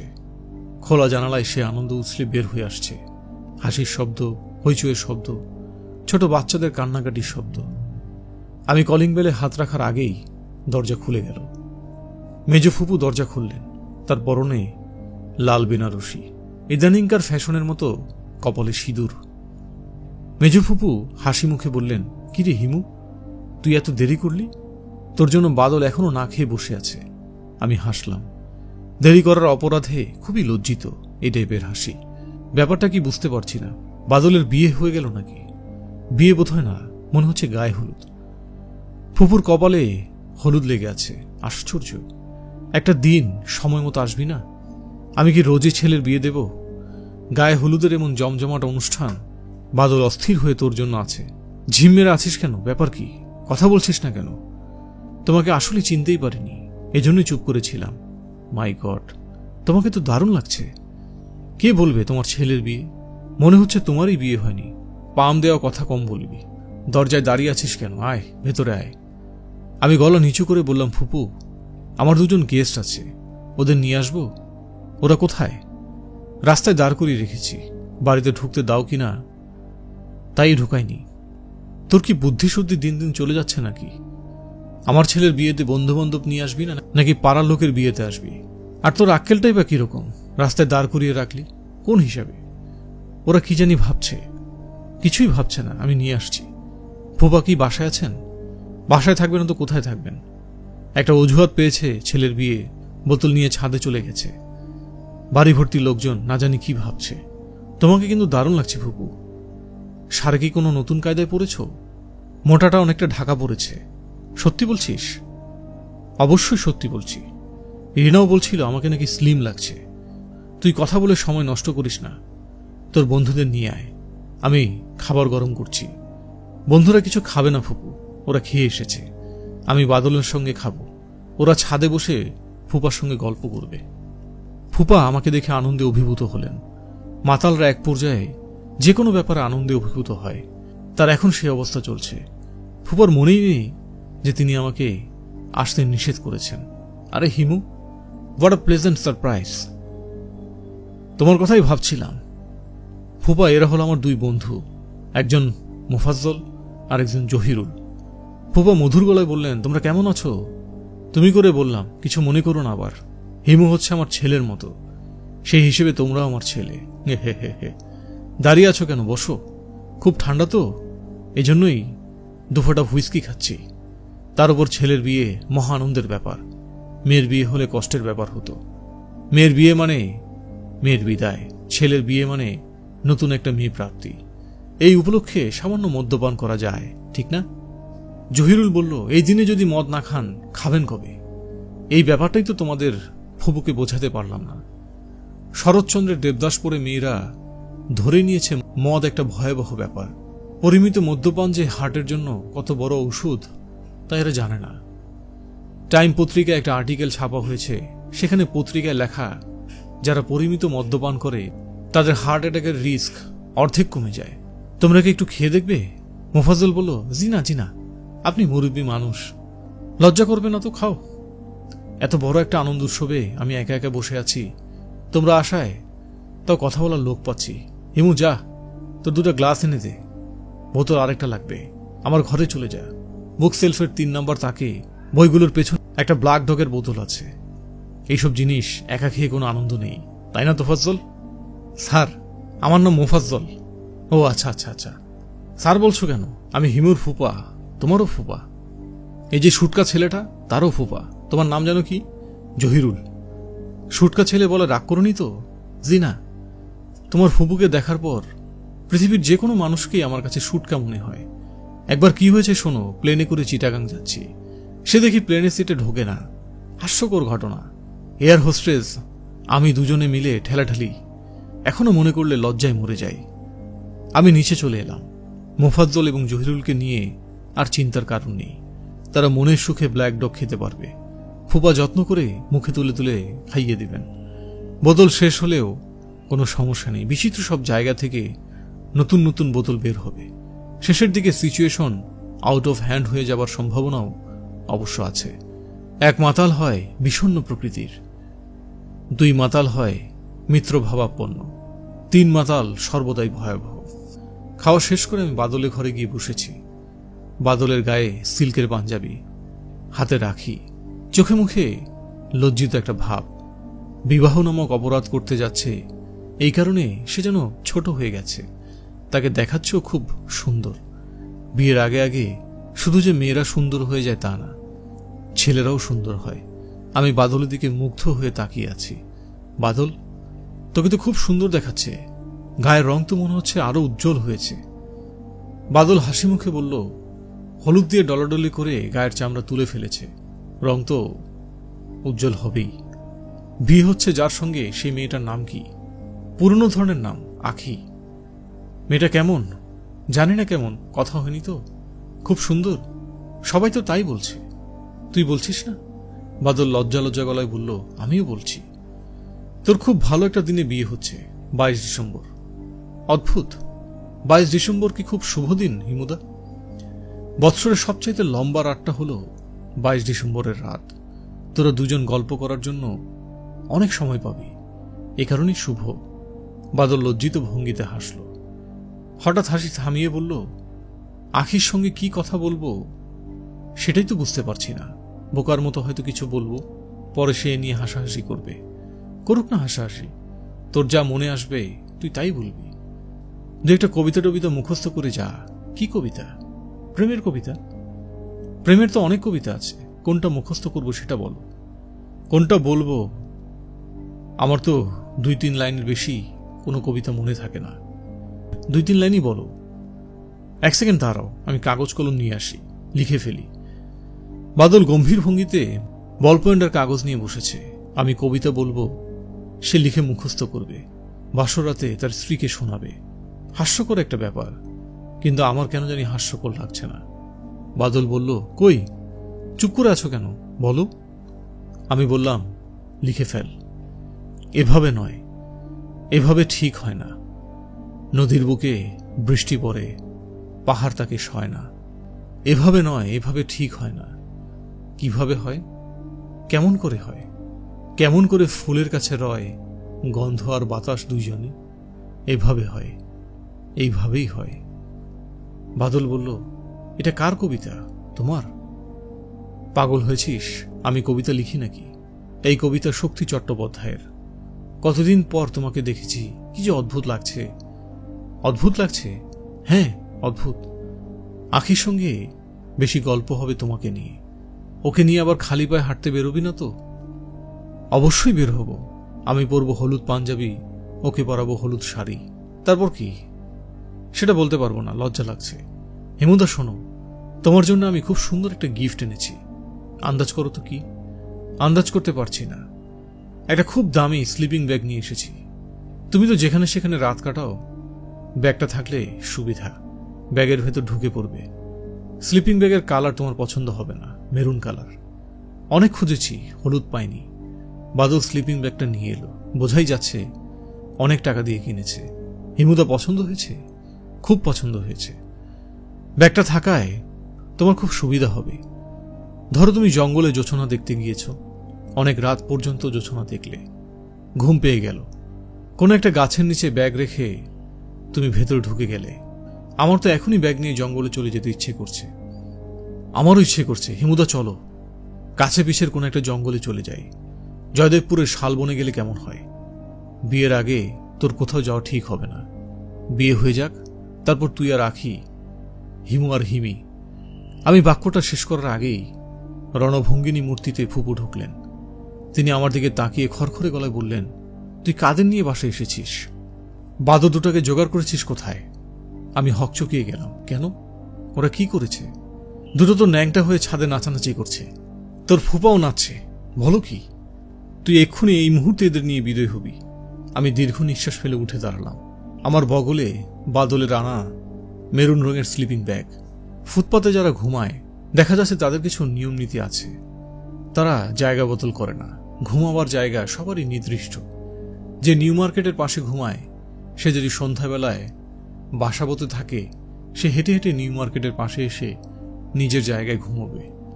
কাজেই বস্তা ভাইকে খুঁজে বের করতে আমার অসুবিধা হলো না। দেখা গেল 7 দিন আগে তারা যেখানে ঘুমোচ্ছিল এখনো সেখানেই ঘুমাচ্ছে। পিতা এবং পুত্র চটের ভেতরে ঢুকে আরামে নিদ্রা দিচ্ছে। আমি তাদের ঘুম ভাঙালাম। বস্তা ভাইয়ের পুত্রের বয়স খুবই কম, 4-5 বছরের হবে। কাঁচা ঘুম ভাঙায় সে খুবই ভয় পেয়েছে। চোখ বড় বড় করে তাকিয়ে আছে আমার দিকে। আমি বললাম, এই গাবলু, তোর নাম কি? গাবলু জবাব দিল না, বাবার কাছে সরে এলো। বাবা বিরক্তি মুখে বলল, আপনার বিষয় কি? সান কি? আমি হাসি মুখে বললাম, আমাকে চিনতে পারছেন না? আমি হচ্ছি আপনাদের সহনিদ্রক। একসঙ্গে ঘুমালাম, মনে নেই? সে সাথে জ্বর উঠে গেল, আপনি রিক্সা ডেকে আমাকে ধরাধরি করে তুলে দিলেন, মনে আছে? আপনি চান কি? আমি কিছু চাই না, আপনার সঙ্গে ঘুমাবো, অনুমতি চাচ্ছি। অনুমতির কি আছে? গভর্নমেন্টের জায়গা, ঘুমাইতে ইচ্ছা হলে ঘুমাইবেন। আমি তাদের পাশে আমার স্লিপিং ব্যাগটা বিছালাম। পিতা এবং পুত্র দুজনেই চোখ বড় বড় করে তাকিয়ে আছে। ব্যাগের জিপার খুলে আমি ভেতরে ঢুকে পড়লাম। তাদের বিস্ময়ের সীমা রইল না। আমি হাই তুলতে তুলতে বললাম, এই জিনিসটার নাম স্লিপিং ব্যাগ। এর অনেক সুবিধা। ভেতরে ঢুকে জিপার লাগিয়ে দিলে শীত লাগবে না, মশা কামড়াবে না, বৃষ্টির সময় ভিজতে হবে না। চোর এসে তুলে নিয়ে যেতে চাইলে তুলে নিয়ে যেতে পারবে না। চোর যদি নিতে চায় আপনাকে শুদ্ধ নিতে হবে। বস্তা ভাই তার বিস্ময় সামলাতে পারল না, ক্ষীণস্বরে বলল, এই জিনিসটার দাম কিরকম ভাইজান? আমি ঘুম ঘুম গলায় বললাম, জানি না, বলে জিপার লাগিয়ে দিলাম। স্লিপিং ব্যাগটা আমি আসলে এনেছি এই দুজনকে উপহার হিসেবে দেবার জন্যে।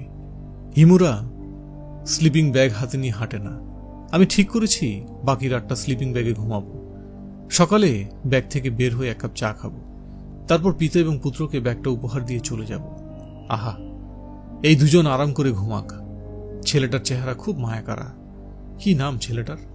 আচ্ছা, নামটা সকালে জানলেও হবে। এখন ভালো ঘুম পাচ্ছে, সামান্য দুশ্চিন্তাও হচ্ছে। বাদলদের বাড়ি থেকে মুফাজ্জল এবং জহিরুলকে নিয়ে আসা হয়নি। এরা এতক্ষণে কি কাণ্ড করেছে কে জানে। মনের আনন্দে ছাদ থেকে লাফিয়ে না পড়লেই হয়।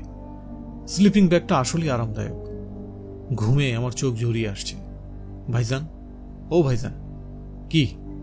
আমার ছেলে আপনার এই জিনিসটা একটু হাত দিয়া শুইয়া দেখতে চায়। ময়লা হবে, হাত যেন না দেয়। জি আচ্ছা।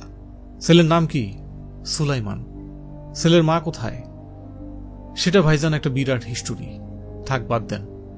বিরাট হিস্টোরি শোনার সময় নেই আমার, ঘুম পাচ্ছে। ভাইজান, হ্যাঁ, জিনিসটার ভেতরে কি 2 জন শোয়া যায়? তা যায়, বড় করে বানানো। বালিশ আছে? না, বালিশ নাই। বালিশের দরকার হয় না। যদি কিছু মনে না নেন ভাইজান, সুলেমান জিনিসটার ভেতরে কি একটু দেখতে চায়। তার খুব শখ হয়েছে। আমি ভেতর থেকে বের হয়ে এলাম। পিতা এবং পুত্রের কাছে ব্যাগ বুঝিয়ে দিলাম। তারা হতভম্ব হয়ে আমার দিকে তাকিয়ে আছে। তাদের হতভম্ব দৃষ্টি দেখে আমার চোখে পানি আসার উপক্রম হলো। হিমুদের চোখে পানি আসতে নেই। আমি ওদের পেছনে ফেলে দ্রুত হাঁটছি। রাস্তার শেষ মাথায় এসে একবার পেছনে ফিরলাম। পিতা পুত্র দুজনেই ব্যাগের ভেতরে ঢুকেছে। দুজনেই মাথা বের করে তাকিয়ে আছে আমার দিকে। কে জানে তারা কি ভাবছে। ঘুম ভেঙে দেখি আমার বিছানার পাশের চেয়ারে বাদল বসে আছে। আমি চট করে চোখ বন্ধ করে ফেললাম। 7 সকালে বাদলের আমার পাশে বসে থাকার কথা না। আজ 23 ডিসেম্বর। কাল রাতে তার বিয়ে হয়েছে। বউ ফেলে ভোরবেলাতেই সে আমার কাছে চলে আসবে কেন? চোখ বন্ধ করে ব্যাপারটা একটু চিন্তা করা যাক। আমি থাকি আগামসি লেনের একটি মেসে। মেসের ঠিকানা বাদল জানে না। শুধু বাদল কেন, আমার পরিচিত কেউই জানে না। বাদলকে সেই ঠিকানা খুঁজে বের করতে হয়েছে। সেটা তেমন জটিল কিছু না। আগে যে মেসে ছিলাম সেই মেসের ম্যানেজার নিতাই কুণ্ডু বর্তমান মেসের ঠিকানা জানেন।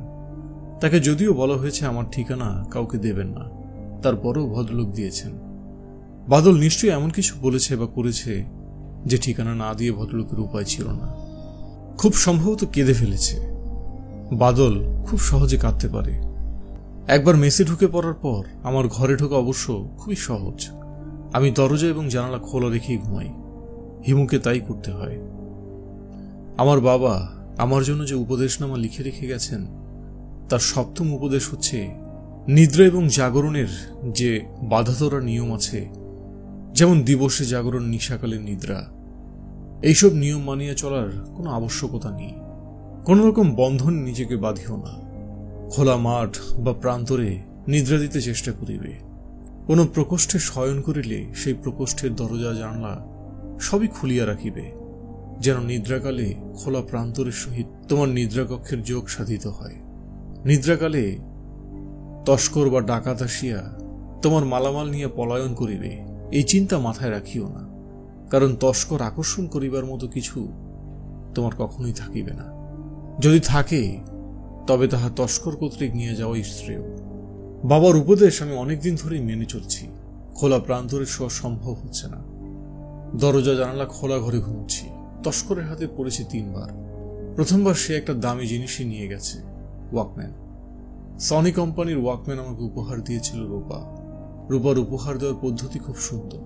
গিফট র্যাপে মুড়ে লাল রিবনের ফুল লাগিয়ে বিরাট শিল্পকর্ম। রূপা গিফট আমার হাতে দিয়ে বলল, নাও, তোমার জন্মদিনের উপহার। আমি বললাম, আজ তো আমার জন্মদিন না। সে নিজের মাথায় চুল বিলি কাটতে কাটতে বলল, তোমার কবে জন্মদিন সেটা তো আমি জানি না, তুমি আমাকে বলবেও না, কাজে আমি ধরে নিলাম আজই তোমার জন্মদিন। ও আচ্ছা, ও আচ্ছা না, বলো থ্যাংক ইউ। উপহার পেলে ধন্যবাদ দেওয়া সাধারণ একটা ভদ্রতা। মহাপুরুষরা ভদ্রতা করে না তা তো না। ধন্যবাদ কি আছে এর মধ্যে? একটা ওয়াকম্যান। তুমি যে পথে পথে ঘুরে বেড়াও, মাঝে মাঝে এটা কানে দিয়ে ঘুরবে। আমার পছন্দের 13টা গান আমি রেকর্ড করে দিয়েছি। আবারও ধন্যবাদ। আমি খুব যত্ন করে টেবিলের মাঝামাঝি রূপার উপহার সাজিয়ে রাখলাম। সাজিয়ে রাখা পর্যন্তই ব্যাটারির অভাবে গান শোনা গেল না। রূপা মূল যন্ত্র দিয়েছে, ব্যাটারি দেয়নি। আমারও কেনা হয়নি। মাঝে মাঝে যন্ত্রটা শুধু শুধু কানে দিয়ে বসে থাকতাম। কানের ফুটো বন্ধ থাকার জন্যই বোধহয় শোষ শব্দ হতো। সে শব্দ খুব ইন্টারেস্টিং ছিল না। যাই হোক, এক রাতে চোর, অর্থাৎ বাবার ভাষায় তস্কর, আমাকে ব্যাটারি কেনার যন্ত্রণা থেকে বাঁচালো। দ্বিতীয় দফায় তস্কর এসে আমার স্যান্ডেল জোড়া নিয়ে গেল। হিমুর স্যান্ডেল থাকার কথা না, খালি পায়ে হাঁটাহাঁটি করার কথা। তারপর একজোড়া চামড়ার স্যান্ডেল কিনেছিলাম। দাম নিয়েছিল 233 টাকা। 7 দিনের মাথায় স্যান্ডেল চলে গেল। তৃতীয় দফায় চোরের হাতে আমার বিছানার চাদর এবং বালিশ চলে গেল। আমার ঘুমন্ত অবস্থায় চোর কি করে বিছানার চাদর এবং বালিশ নিয়ে গেল সেই রহস্যের সমাধান এখনো হয়নি। চোর বিষয়ক সমস্যা নিয়ে এখন মাথা ঘামাবার কিছু নেই। আমার সামনে জটিল সমস্যা বসে আছে, বাদল। আমি চট করে দ্বিতীয়বার তাকে দেখে নিলাম। তার চোখে মুখে হতভম্ব ভাব। রাতে 1 ফোঁটাও ঘুমোয়নি, তাও বোঝা যাচ্ছে। চোখের নিচে এক রাতে কালি পড়ে গেছে। আনন্দময় নিশি জাগরণের চোখের নিচে কালি পড়ে না, কাজে গত রাতটা তার কাছে ছিল দুঃস্বপ্নের মতো। তাহলে কি তার বিয়ে হয়নি? আমি চোখ বন্ধ রেখে বললাম, বাদল, তোর বিয়েটা কি কোনো কারণে ভেঙে গেছে? বাদল বলল, হ্যাঁ। চা খাবি? হ্যাঁ। নিচে চলে যা, রাস্তা পার হলেই দেখবি তোলা উনুনে বাচ্চা একটা ছেলে চা বানাচ্ছে। ওর নাম মফিজ। মফিজকে বলে আয় 2 কাপ চা পাঠাতে। আমার বিয়েটা যে ভেঙে যাবে সেটা কি তুমি আগে থেকে জানতে? আগে থেকে জানবো কিভাবে? আমি কি পীর ফকির নাকি? আমার মনে হয় তুমি জানতে বলেই বরযাত্রী হিসেবে তুমি বিয়েতে যাওনি। বরযাত্রী হিসেবে যাইনি কারণ আমাকে ফুপা নিষেধ করে দিয়েছিলেন। তোমাকে তো আমি কিছু বলিনি। তাহলে তুমি বুঝলে কি করে যে আমার বিয়ে হয়নি? তোর চেহারা দেখে বুঝেছি। মানুষের সমগ্র অতীত তার চেহারায় লেখা থাকে। যারা সেই লেখা পড়তে পারে তারা মানুষকে দেখেই হুড়হুড় করে অতীত বলে দিতে পারে। তুমি পারো? বেশি পারি না, সামান্য পারি। যা, চায়ের কথা বলে আয়। বাদল উঠে দাঁড়ালো। বাদলের চেহারা খুব সুন্দর। আজ এই সকালের আলোতে তাকে আরো সুন্দর লাগছে। ক্রিম কালারের এই শার্টটা তাকে খুব মানিয়েছে। যদি বিয়েটা হতো তাহলে ভোরবেলা বাদলকে দেখে আখি মেয়েটার মন ভালো হয়ে যেত। যতই মেয়েটা বাদলের কাছাকাছি যেত ততই সে বাদলকে পছন্দ করত। আমার ফুপা এবং ফুপুর চরিত্রের ভালো যা আছে তার সবই আছে বাদলের মধ্যে। ফুপা এবং ফুপুর অন্ধকার দিকের কিছুই বাদল পায়নি। বাদলের জন্য আমার মনটা খারাপ হয়ে গেল। যদিও হিমুর মন খারাপ হতে নেই। বাবার উপদেশমালার তৃতীয় উপদেশ হচ্ছে, জগতের কর্মকাণ্ড চক্ষু মিলিয়ে দেখিয়া যাইবা। কোনো ক্রমে বিচলিত হইবে না, আনন্দে বিচলিত হইবে না, দুঃখেও বিচলিত হইবে না। সুখ দুঃখ এসব নিতান্তই তুচ্ছ মায়া। তুচ্ছ মায়া আবদ্ধ থাকিলে জগতের প্রধান মায়ার স্বরূপ বুঝিতে পারিবে না। মুশকিল হচ্ছে জগতের প্রধান মায়ার স্বরূপ বোঝার কোন রকম ব্যস্ততা এখনো তৈরি হয়নি। আমার আশেপাশে ক্ষুদ্র ক্ষুদ্র মায়া আমাকে বড়ই বিচলিত করে। মফিজ আমার জন্য যে চা বানায় তার নাম স্পেশাল ডাবল পাত্তি। এই চায়ের বিশেষত্ব হচ্ছে ঘন লিকার, প্রচুর দুধ এবং প্রচুর চিনি। স্পেশাল চা কাপে করে আসে না, প্রমাণ সাইজের গ্লাস ভর্তি হয়ে আসে। এক গ্লাস স্পেশাল ডাবল পাত্তি খেলে সকালের নাস্তা খেতে হয় না। বাদল চায়ের গ্লাসে চুমুক দিচ্ছে, তার মুখ থতমত করছে। আমি বললাম, সিগারেট খাবি? না, সিগারেট তো খাই না। চা খেতে খেতে ঘটনা কি বল? ঘটনা বলে কি হবে? তাহলে ভোর রাতে এসেছিস কেন? বাদল চুপ করে রইল। আমি বললাম, কিছু বলতে ইচ্ছে না করলে বলতে হবে না, চা খেয়ে চলে যা। দেখি একটা সিগারেট দাও, খাই। আমি সিগারেট দিলাম। বাদল সিগারেট ধরিয়ে গম্ভীর মুখে প্রফেশনালদের মতো টানছে, নাকে মুখে ভোসভোস করে ধোঁয়া ছাড়ছে। হিমুদা, বল। বলার মতো কোনো ঘটনা না। লজ্জায় আমার মাথা কাটা যাচ্ছে। আমরা তো সবাই গেলাম, 15টা গাড়ি, 2টো মাইক্রোবাসে, প্রায় 100 জন বরযাত্রী। আগে থেকে কথা আছে রাত 8টায় কাজে চলে আসবে, বিয়ে পড়ানো হবে। কাবিনের অ্যামাউন্ট নিয়ে যেন ঝামেলা না হয় সেজন্য সব আগে থেকে ঠিকঠাক করা। 5,01,000 টাকা কাবিন। কাজে চলে এলো 8টার আগেই। উকিল বাবা কবুল পড়িয়ে মেয়ের সই নিতে যাবে। মেয়ের বাবা বললেন, একটু সবুর করেন। 9টা বেজে গেল। মেয়ে পক্ষরা হঠাৎ বলল, আপনাদের খাওয়া হয়ে যাক, 2-3 ব্যাচে খাওয়া হবে, সময় লাগবে। তখন বাবা বললেন, বিয়ে হোক তারপর খাওয়া। বিয়ের আগে খাওয়া কিসের? মেয়ের মামা বললেন, একটু সমস্যা আছে, সামান্য দেরি হবে। কি ব্যাপার তার কিছুই বলতে চায় না। অনেক চাপাচাপির পর জানা গেল মেয়ের নাকি সকালবেলা তার মায়ের সঙ্গে খুব ঝগড়া হয়েছে।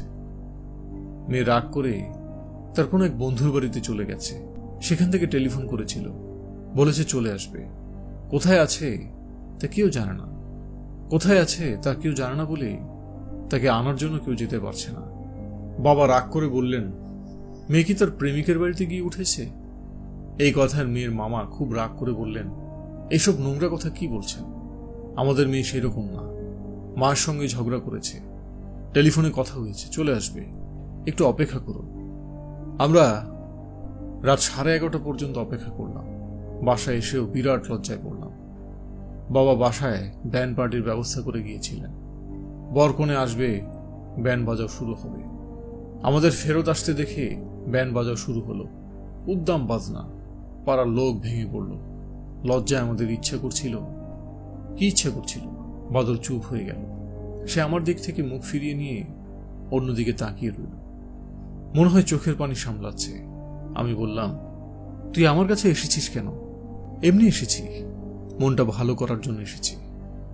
মন ভালো হয়েছে? না। তাহলে চল আমার সঙ্গে হাঁটাহাঁটি করবি, হাঁটাহাঁটি করলে মন ভালো হয়। কে বলেছে? আমি বলছি। বাদল উঠে দাঁড়িয়ে বলল, চলো। চিড়িয়াখানা যাবি? চিড়িয়াখানা যাব কেন? জীবজন্তু দেখলে মন দ্রুত ভালো হয়। চল। বাদরের খাঁচার সামনে দাঁড়িয়ে কিছুক্ষণ ওদের লাফালাফি ঝাপাঝাপি দেখে আসি। তারপর চল হাতির পিঠে চড়ি। পার হেড 10 টাকা দিয়ে ওরা হাতির পিঠে চড়ায়। তোর কাছে টাকা আছে তো? আছে। আমরা মিরপুর পর্যন্ত কি হেঁটে যাব? অবশ্যই। ভালো কথা। তোর হতে পারতো শ্বশুরবাড়ির টেলিফোন নাম্বার কি তোর কাছে আছে? টেলিফোন করে দেখতাম আখি বাসায় ফিরেছে কিনা। একটা মেয়ে রাগ করে বাড়ি ছেড়ে চলে গেছে, সে ফিরেছে কিনা সেটা জানা আমাদের দায়িত্ব না? আছে টেলিফোন নাম্বার? হ্যাঁ। তুই ওদের টেলিফোন নাম্বার পকেটে নিয়ে ঘুরছিস কেন? পকেটে নিয়ে ঘুরছি না, তোমার এখানে আসা যখন ঠিক করেছি তখন মনে হয়েছে তুমি ওদের টেলিফোন নাম্বার চাইতে পারো, তাই মনে করে নিয়ে এসেছি। ভালো করেছিস।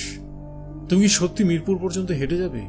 হ্যাঁ, ঘন্টা 2 লাগবে, এটা কোনো ব্যাপার না। আমি হলুদ পাঞ্জাবি গায়ে দিলাম। মনে হচ্ছে আজকের দিনটা হবে আমার জন্য কর্মব্যস্ত একটা দিন। পথে নেমেই শুনি কোকিল ডাকছে। তার মানে কি? শীতকালে কোকিল ডাকছে কেন? বাদল, হ্যাঁ, কোকিল ডাকছে, শুনছিস?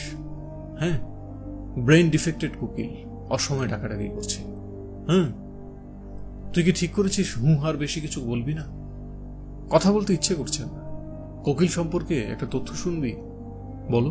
কোকিলের গলা এমনিতে কিন্তু খুব কর্কশ। সে মধুর গলায় তার সঙ্গীকে ডাকে মেটিং সিজনে।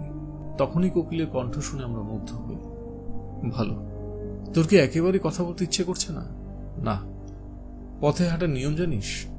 হাঁটার আবার কি নিয়ম? হাঁটলেই তো হলো। সবকিছুর যেমন নিয়ম আছে, হাঁটারও তেমন নিয়ম আছে। হাঁটতে হয় একা একা। বলতো কেন? জানি না। দুজন বা তার চাইতে বেশি মানুষের সঙ্গে হাঁটলে কথা বলতে হয়। কথা বলা মানেই হাঁটার প্রথম শর্ত ভঙ্গ করা। হাঁটার প্রথম শর্ত হচ্ছে নিঃশব্দে হাঁটা।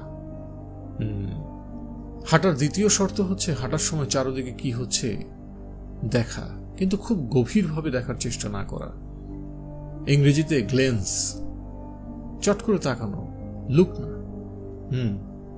হাঁটার তৃতীয় শর্ত হচ্ছে পথে কোথাও থামা চলবে না, কাজেই তুই চট করে দাঁড়িয়ে পড়বি না। আচ্ছা। পেছন দিকে তাকানো চলবে না। আচ্ছা। তোর কি একেবারে কথা বলতে ইচ্ছে করছে না? বাদল জবাব দিল না। আমি বললাম, বাদল, তুই হাঁটার চতুর্থ শর্ত ভঙ্গ করছিস। চতুর্থ শর্তটা কি? তুই মাটির দিকে তাকিয়ে হাঁটছিস। হাঁটার সময় মাটির দিকে তাকিয়ে হাঁটা চলবে। ও আচ্ছা। তোর হাঁটতে কষ্ট হলে রিক্সা করে নি। কষ্ট হচ্ছে না? আচ্ছা, তুই একটা প্রশ্নের জবাব দে। খুব সহজ প্রশ্ন। রিক্সাওয়ালাদের রিক্সায় প্যাডেল চাপতে হয়। এই কাজটা করার জন্য তাদের সবচেয়ে ভালো পোশাক হচ্ছে ফুল প্যান্ট কিংবা পায়জামা। পুরনো কাপড়ের দোকানে সস্তায় ফুল প্যান্ট পাওয়া যায়। রিক্সাওয়ালারা কিন্তু কেউই ফুল প্যান্ট বা পায়জামা পরে না, তারা সবসময় পরে লুঙ্গি। এখন বল কেন? খুব সহজ একটা ধাঁধা। জানি না কেন ধাঁধা নিয়ে ভাবতে ইচ্ছে করছে না। কি নিয়ে ভাবতে ইচ্ছে করছে?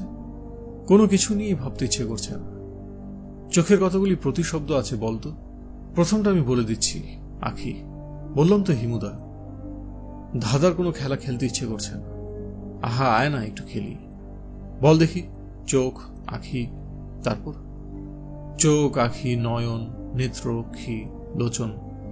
গুড, ভালোই তো বলেছিস। হিমুদা, খিদে লেগেছে। খিদে ব্যাপারটা এমন ইন্টারেস্টিং দেখেছিস? তোর যত ঝামেলা, যত সমস্যাই থাকুক, খিদের সমস্যা সবসময় সবচাইতে বড় সমস্যা। ফিলোসফি করবে না, ফিলোসফি ভালো লাগছে না। খিদের বন্ধন থেকে মুক্তি পাওয়ার উপায় জানিস? না।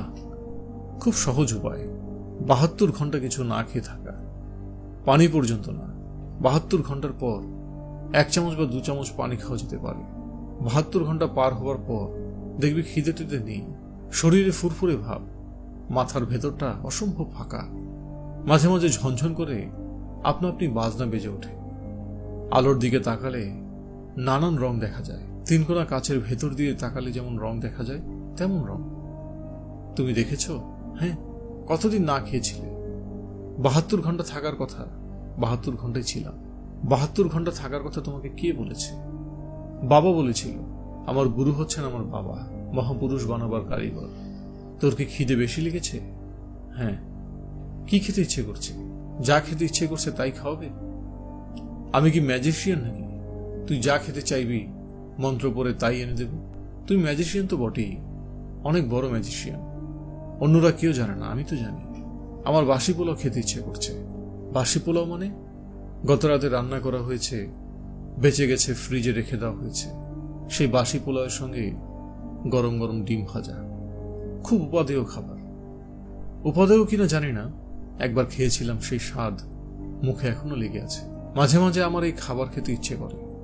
বাসি পোলাও তো আর চাইলেই পাওয়া যায় না। তবে তুমি চাইলে পাবে। আমি চাইলে পাবো কেন? কারণ তুমি হচ্ছ মহাপুরুষ। মহাপুরুষরা বুঝি চাইলেই বাসি পোলাও পায়? বাদল জবাব দিল। আমি বললাম আয়।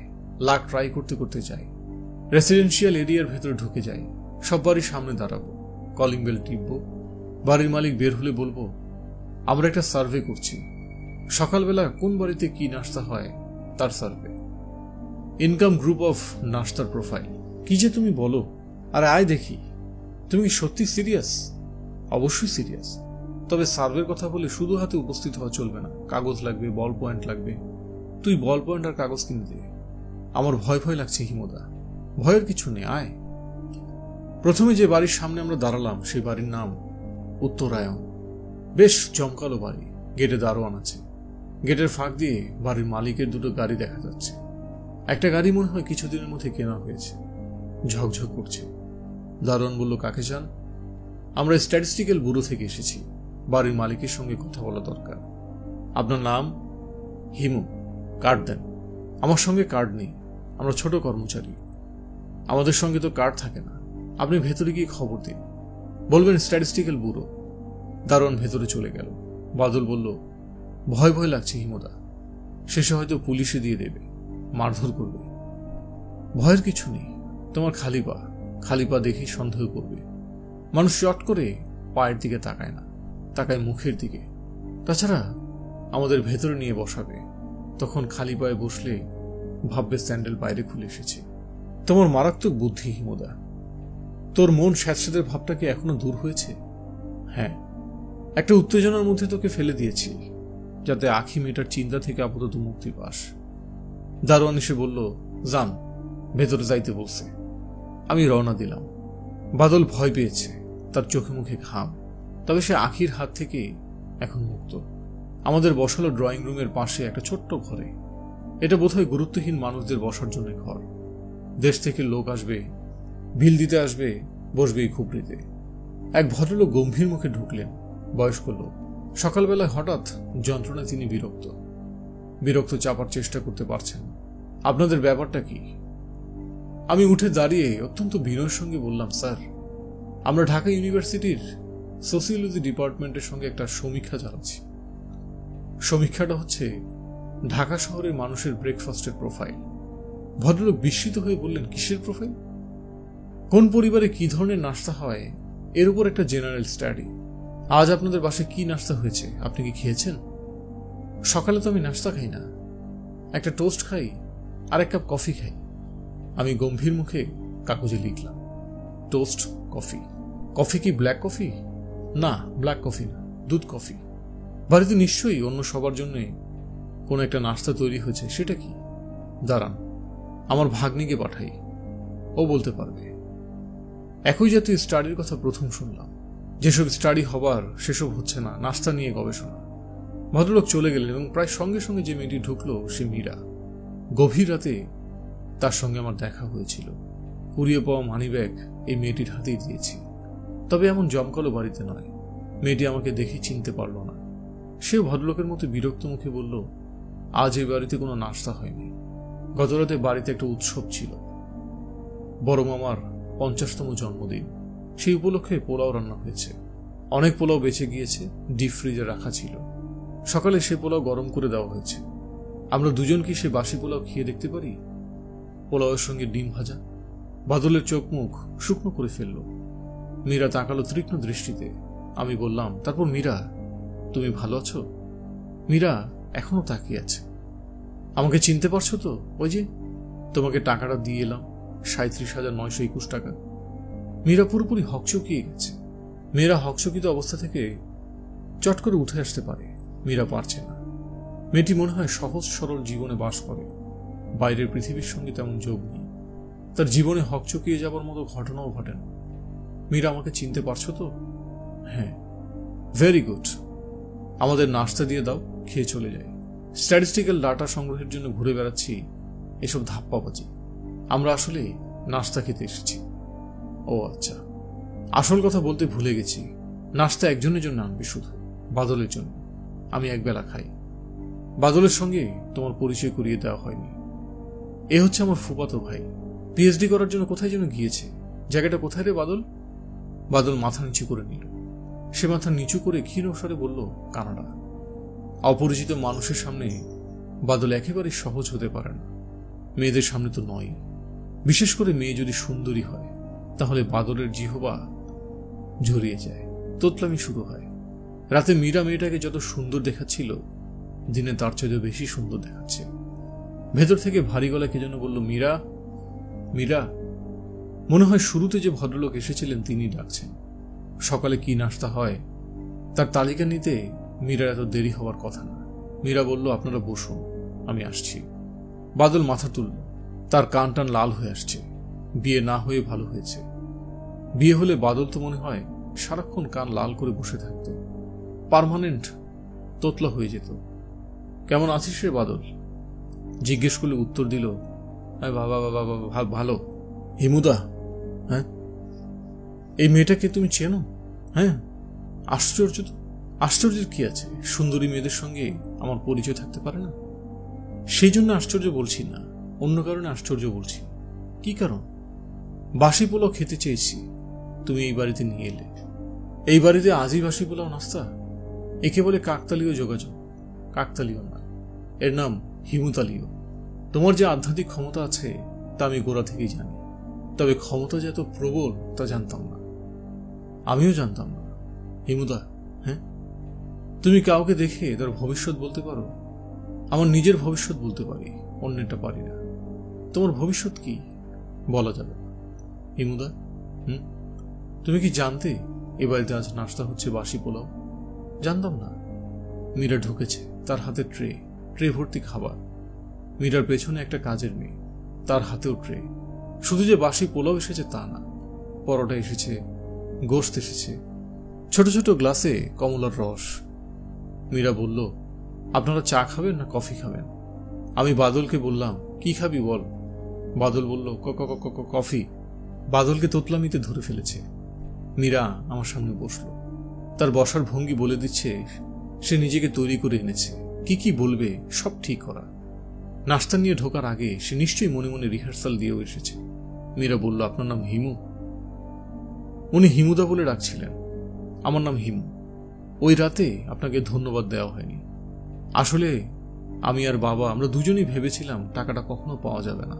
বাবা অবশ্য বারবারই বলেছিলেন টাকাটা ফেরত পাওয়া যাবে, তবে এটা ছিল নিজেকে সান্ত্বনা দেওয়ার জন্য কথা। আপনি যখন সত্যি সত্যি মানিব্যাগ নিয়ে উপস্থিত হলেন, তখন আমরা এতই হতভম্ব হয়ে গেলাম যে আমি ধন্যবাদটুকু দিতে ভুলে গেলাম। আপনি যেমন হুট করে উপস্থিত হলেন, তেমন হুট করেই চলেও গেলেন। তখন বাবা খুব হইচই শুরু করলেন, মানুষটা গেল কোথায়, মানুষটা গেল কোথায়। বাবা খুব অল্পতে অস্থির হয়ে পড়েন। তখন তার ব্লাড প্রেশারও বেড়ে যায়। তিনি খুবই অস্থির হয়ে পড়লেন। আপনাদেরকে খুঁজে বের করার জন্য রাত 2:30টার সময় ঘর থেকে বের হলেন। বলো কি? আমার বাবা খুব অস্থির প্রকৃতির মানুষ, তার সঙ্গে কথা না বললে বুঝতে পারবেন না। উনি রাত 3:30 পর্যন্ত আপনাদেরকে খুঁজে বেড়ালেন। আমি একা একা ভয় অস্থির। একা কারণ আমাদের সংসারে দুজনই মানুষ, আমি আর আমার বাবা। যাই হোক, বাবা বাসায় ফিরে বললেন, মীরা শোন, আমি নিশ্চিন্ত টাকা নিয়ে যারা এসেছিলেন তারা মানুষ না, অন্য কিছু। আমি বললাম, অন্য কিছু মানে? বাবা বললেন, অন্য কিছুটা কি আমি নিজেও জানি না। আমাদের দৃশ্যমান জগতে মানুষ যেমন বাস করে, মানুষ ছাড়া অন্য জীবেরাও বাস করে। তাদের কেউ এসেছিল। বাবা এমনভাবে বললেন যে আমি নিজেও প্রায় বিশ্বাস করে ফেলেছিলাম। সে কারণে আপনাকে দেখে এমন চমকে উঠেছিলাম। ও আচ্ছা, এখন আপনাকে একটা অনুরোধ করছি, আপনি দয়া করে বাবার সঙ্গে দেখা করুন। বাবার মন থেকে ভ্রান্ত ধারণা দূর করুন। আজকে যেতে পারবেন? বুঝতে পারছি না, আজ আমাদের অনেক কাজ। কি কাজ? বাদর দেখার জন্য চিড়িয়াখানায় যেতে হবে, হাতির পিঠে চড়তে হবে, আর জার্নি বাই এলিফ্যান্ট টাইপ ব্যাপার। আখি নামের একটা মেয়েকে খুঁজে বের করতে হবে, ওর সঙ্গে কথা বলতে হবে। বেশ, কাল আসুন, দেখি পারি কিনা। আপনি আমার বাবার অবস্থাটা বুঝতে পারছেন না। একটা ভুল ধারণা তার মনে ঢুকে গেছে, এটা বের করা উচিত। আমি হাসি মুখে বললাম, কোনটা ভুল ধারণা, কোনটা শুদ্ধ ধারণা সেটা চট করে বলাও কিন্তু মুশকিল। এই পৃথিবীতে সবকিছু আপেক্ষিক। আপনি নিশ্চয়ই প্রমাণ করার চেষ্টা করছেন না যে আপনি মানুষ না, অন্য কিছু। আমি আবারও হাসলাম, আমার সেই বিখ্যাত বিভ্রান্ত করা হাসি। তবে বিংশ শতাব্দীর মেয়েরা অনেক চালাক, যত ভ্রান্তির হাসি কেউ হাসুক, মেয়েরা বিভ্রান্ত হয় না। তাছাড়া পরিবেশের একটা ব্যাপার আছে, বিভ্রান্ত হবার জন্য পরিবেশও লাগে। আমি যদি রাত 2টায় হঠাৎ করে মীরাদের বাসায় উপস্থিত হই এবং এই কথাগুলি বলি, কিছুক্ষণের জন্য হলেও সে বিভ্রান্ত হবে। এখন ঝলমলে দিনের আলো, আমাদের নাস্তা দেওয়া হয়েছে, কফি পট ভর্তি, কফির পট থেকে গরম ধোয়া উঠছে। এই সময় বিভ্রান্তি থাকে না। বাদল মাথা নিচু করে বাসি পোলাও খাচ্ছে, মনে হচ্ছে বাসি পোলাওয়ের মতো বেহেশতি খানা সেই জীবনে প্রথম খাচ্ছে। আমরা চিড়িয়াখানায় গেলাম, বাদরদের বাদাম খাওয়ালাম, তাদের লাফালাফি ঝাপাঝাপি দেখলাম। তারপর হাতের পিঠে চড়লাম, 10 টাকা করে টিকিট। তারপর গেলাম শিম্পাঞ্জি দেখতে। শিম্পাঞ্জি দেখে তেমন মজা পাওয়া গেল না, কারণ তার অবস্থা বাদলের মতো, খুবই বিমর্ষ। আমরা একটা কলা ছিঁড়ে দিলাম, সে ফিরেও তাকাল না। বাদর গোত্রীয় প্রাণী, অথচ কলার প্রতি আগ্রহ নেই। এই প্রথম দেখলাম। বাদলকে বললাম, চল জিরাফ দেখি। বাদল শুকনো গলায় বলল, জিরাফ দেখে কি হবে? লম্বা লম্বা জিরাফ দেখে তোর যদি মনটা ভালো হয়, আমার মন ভালো হবে না। আমি এখন বাসায় চলে যাব। যা, চলে যা, আমি সন্ধ্যা পর্যন্ত থাকবো। সন্ধ্যাবেলা সব পশু পাখি একসঙ্গে ডাকাডাকি শুরু করে। ইন্টারেস্টিং একটা ব্যাপার। কেন ইন্টারেস্টিং ব্যাপার? আমি এখন আর আগ্রহ বোধ করছি না। তাহলে যা, বাড়িতে গিয়ে লম্বা একটা ঘুম দে। তুমি আঁখিকে টেলিফোন করবে না? করব, এখন করো। চিড়িয়াখানায় কার্ড ফোন আছে, আমার কাছে কার্ড আছে। তুই কি ফোন কার্ড সঙ্গে নিয়ে ঘুরে বেড়াচ্ছিস? এই পর্যন্ত ওই বাড়িতে কবার টেলিফোন করেছিস? 2বার। তোর সঙ্গে কথা বলেনি? না। তোর সঙ্গে কথা বলেনি, আমার সঙ্গে কি আর বলবে? তোমার সঙ্গে বলবে, কারণ তুমি হচ্ছ হিমু। টেলিফোন করে কি বলবো? বাদল চুপ করে রইল। আমি হাসি মুখে বললাম, তুই নিশ্চয়ই চাস না কেমন আছো, ভালো আছি টাইপ কথা বলে রিসিভার রেখে দিই। মেয়েটাকে আমি কি বলবো বলে দে। তোমার যা ইচ্ছে বলো, আমি কি বলবো? আঁখি শোনো, মগবাজার কাজী অফিস চেনো? এক কাজ করো, রিক্সায় করে কাজী অফিসে চলে আসো। আমি বাদলকে নিয়ে দাঁড়িয়ে আছি। তুমি এলে তোমাদের বিয়ে পড়িয়ে দেব, কোনো সমস্যা নেই।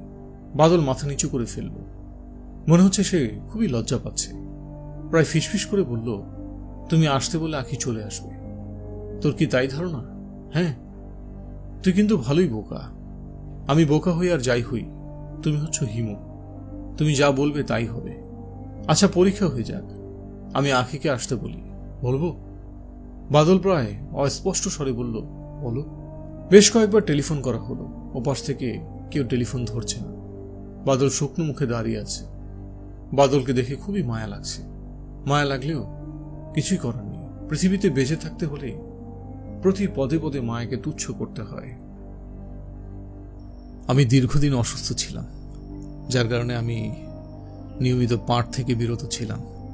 গল্প পাঠ করা আমার ভালো লাগে। আমি আমার পেশায় একজন সফল মানুষ। এই ইউটিউব চ্যানেলগুলো যারা পরিচালনা করছেন তারা আমার ভাই বন্ধু, তারা এটা সুযোগ নিচ্ছে।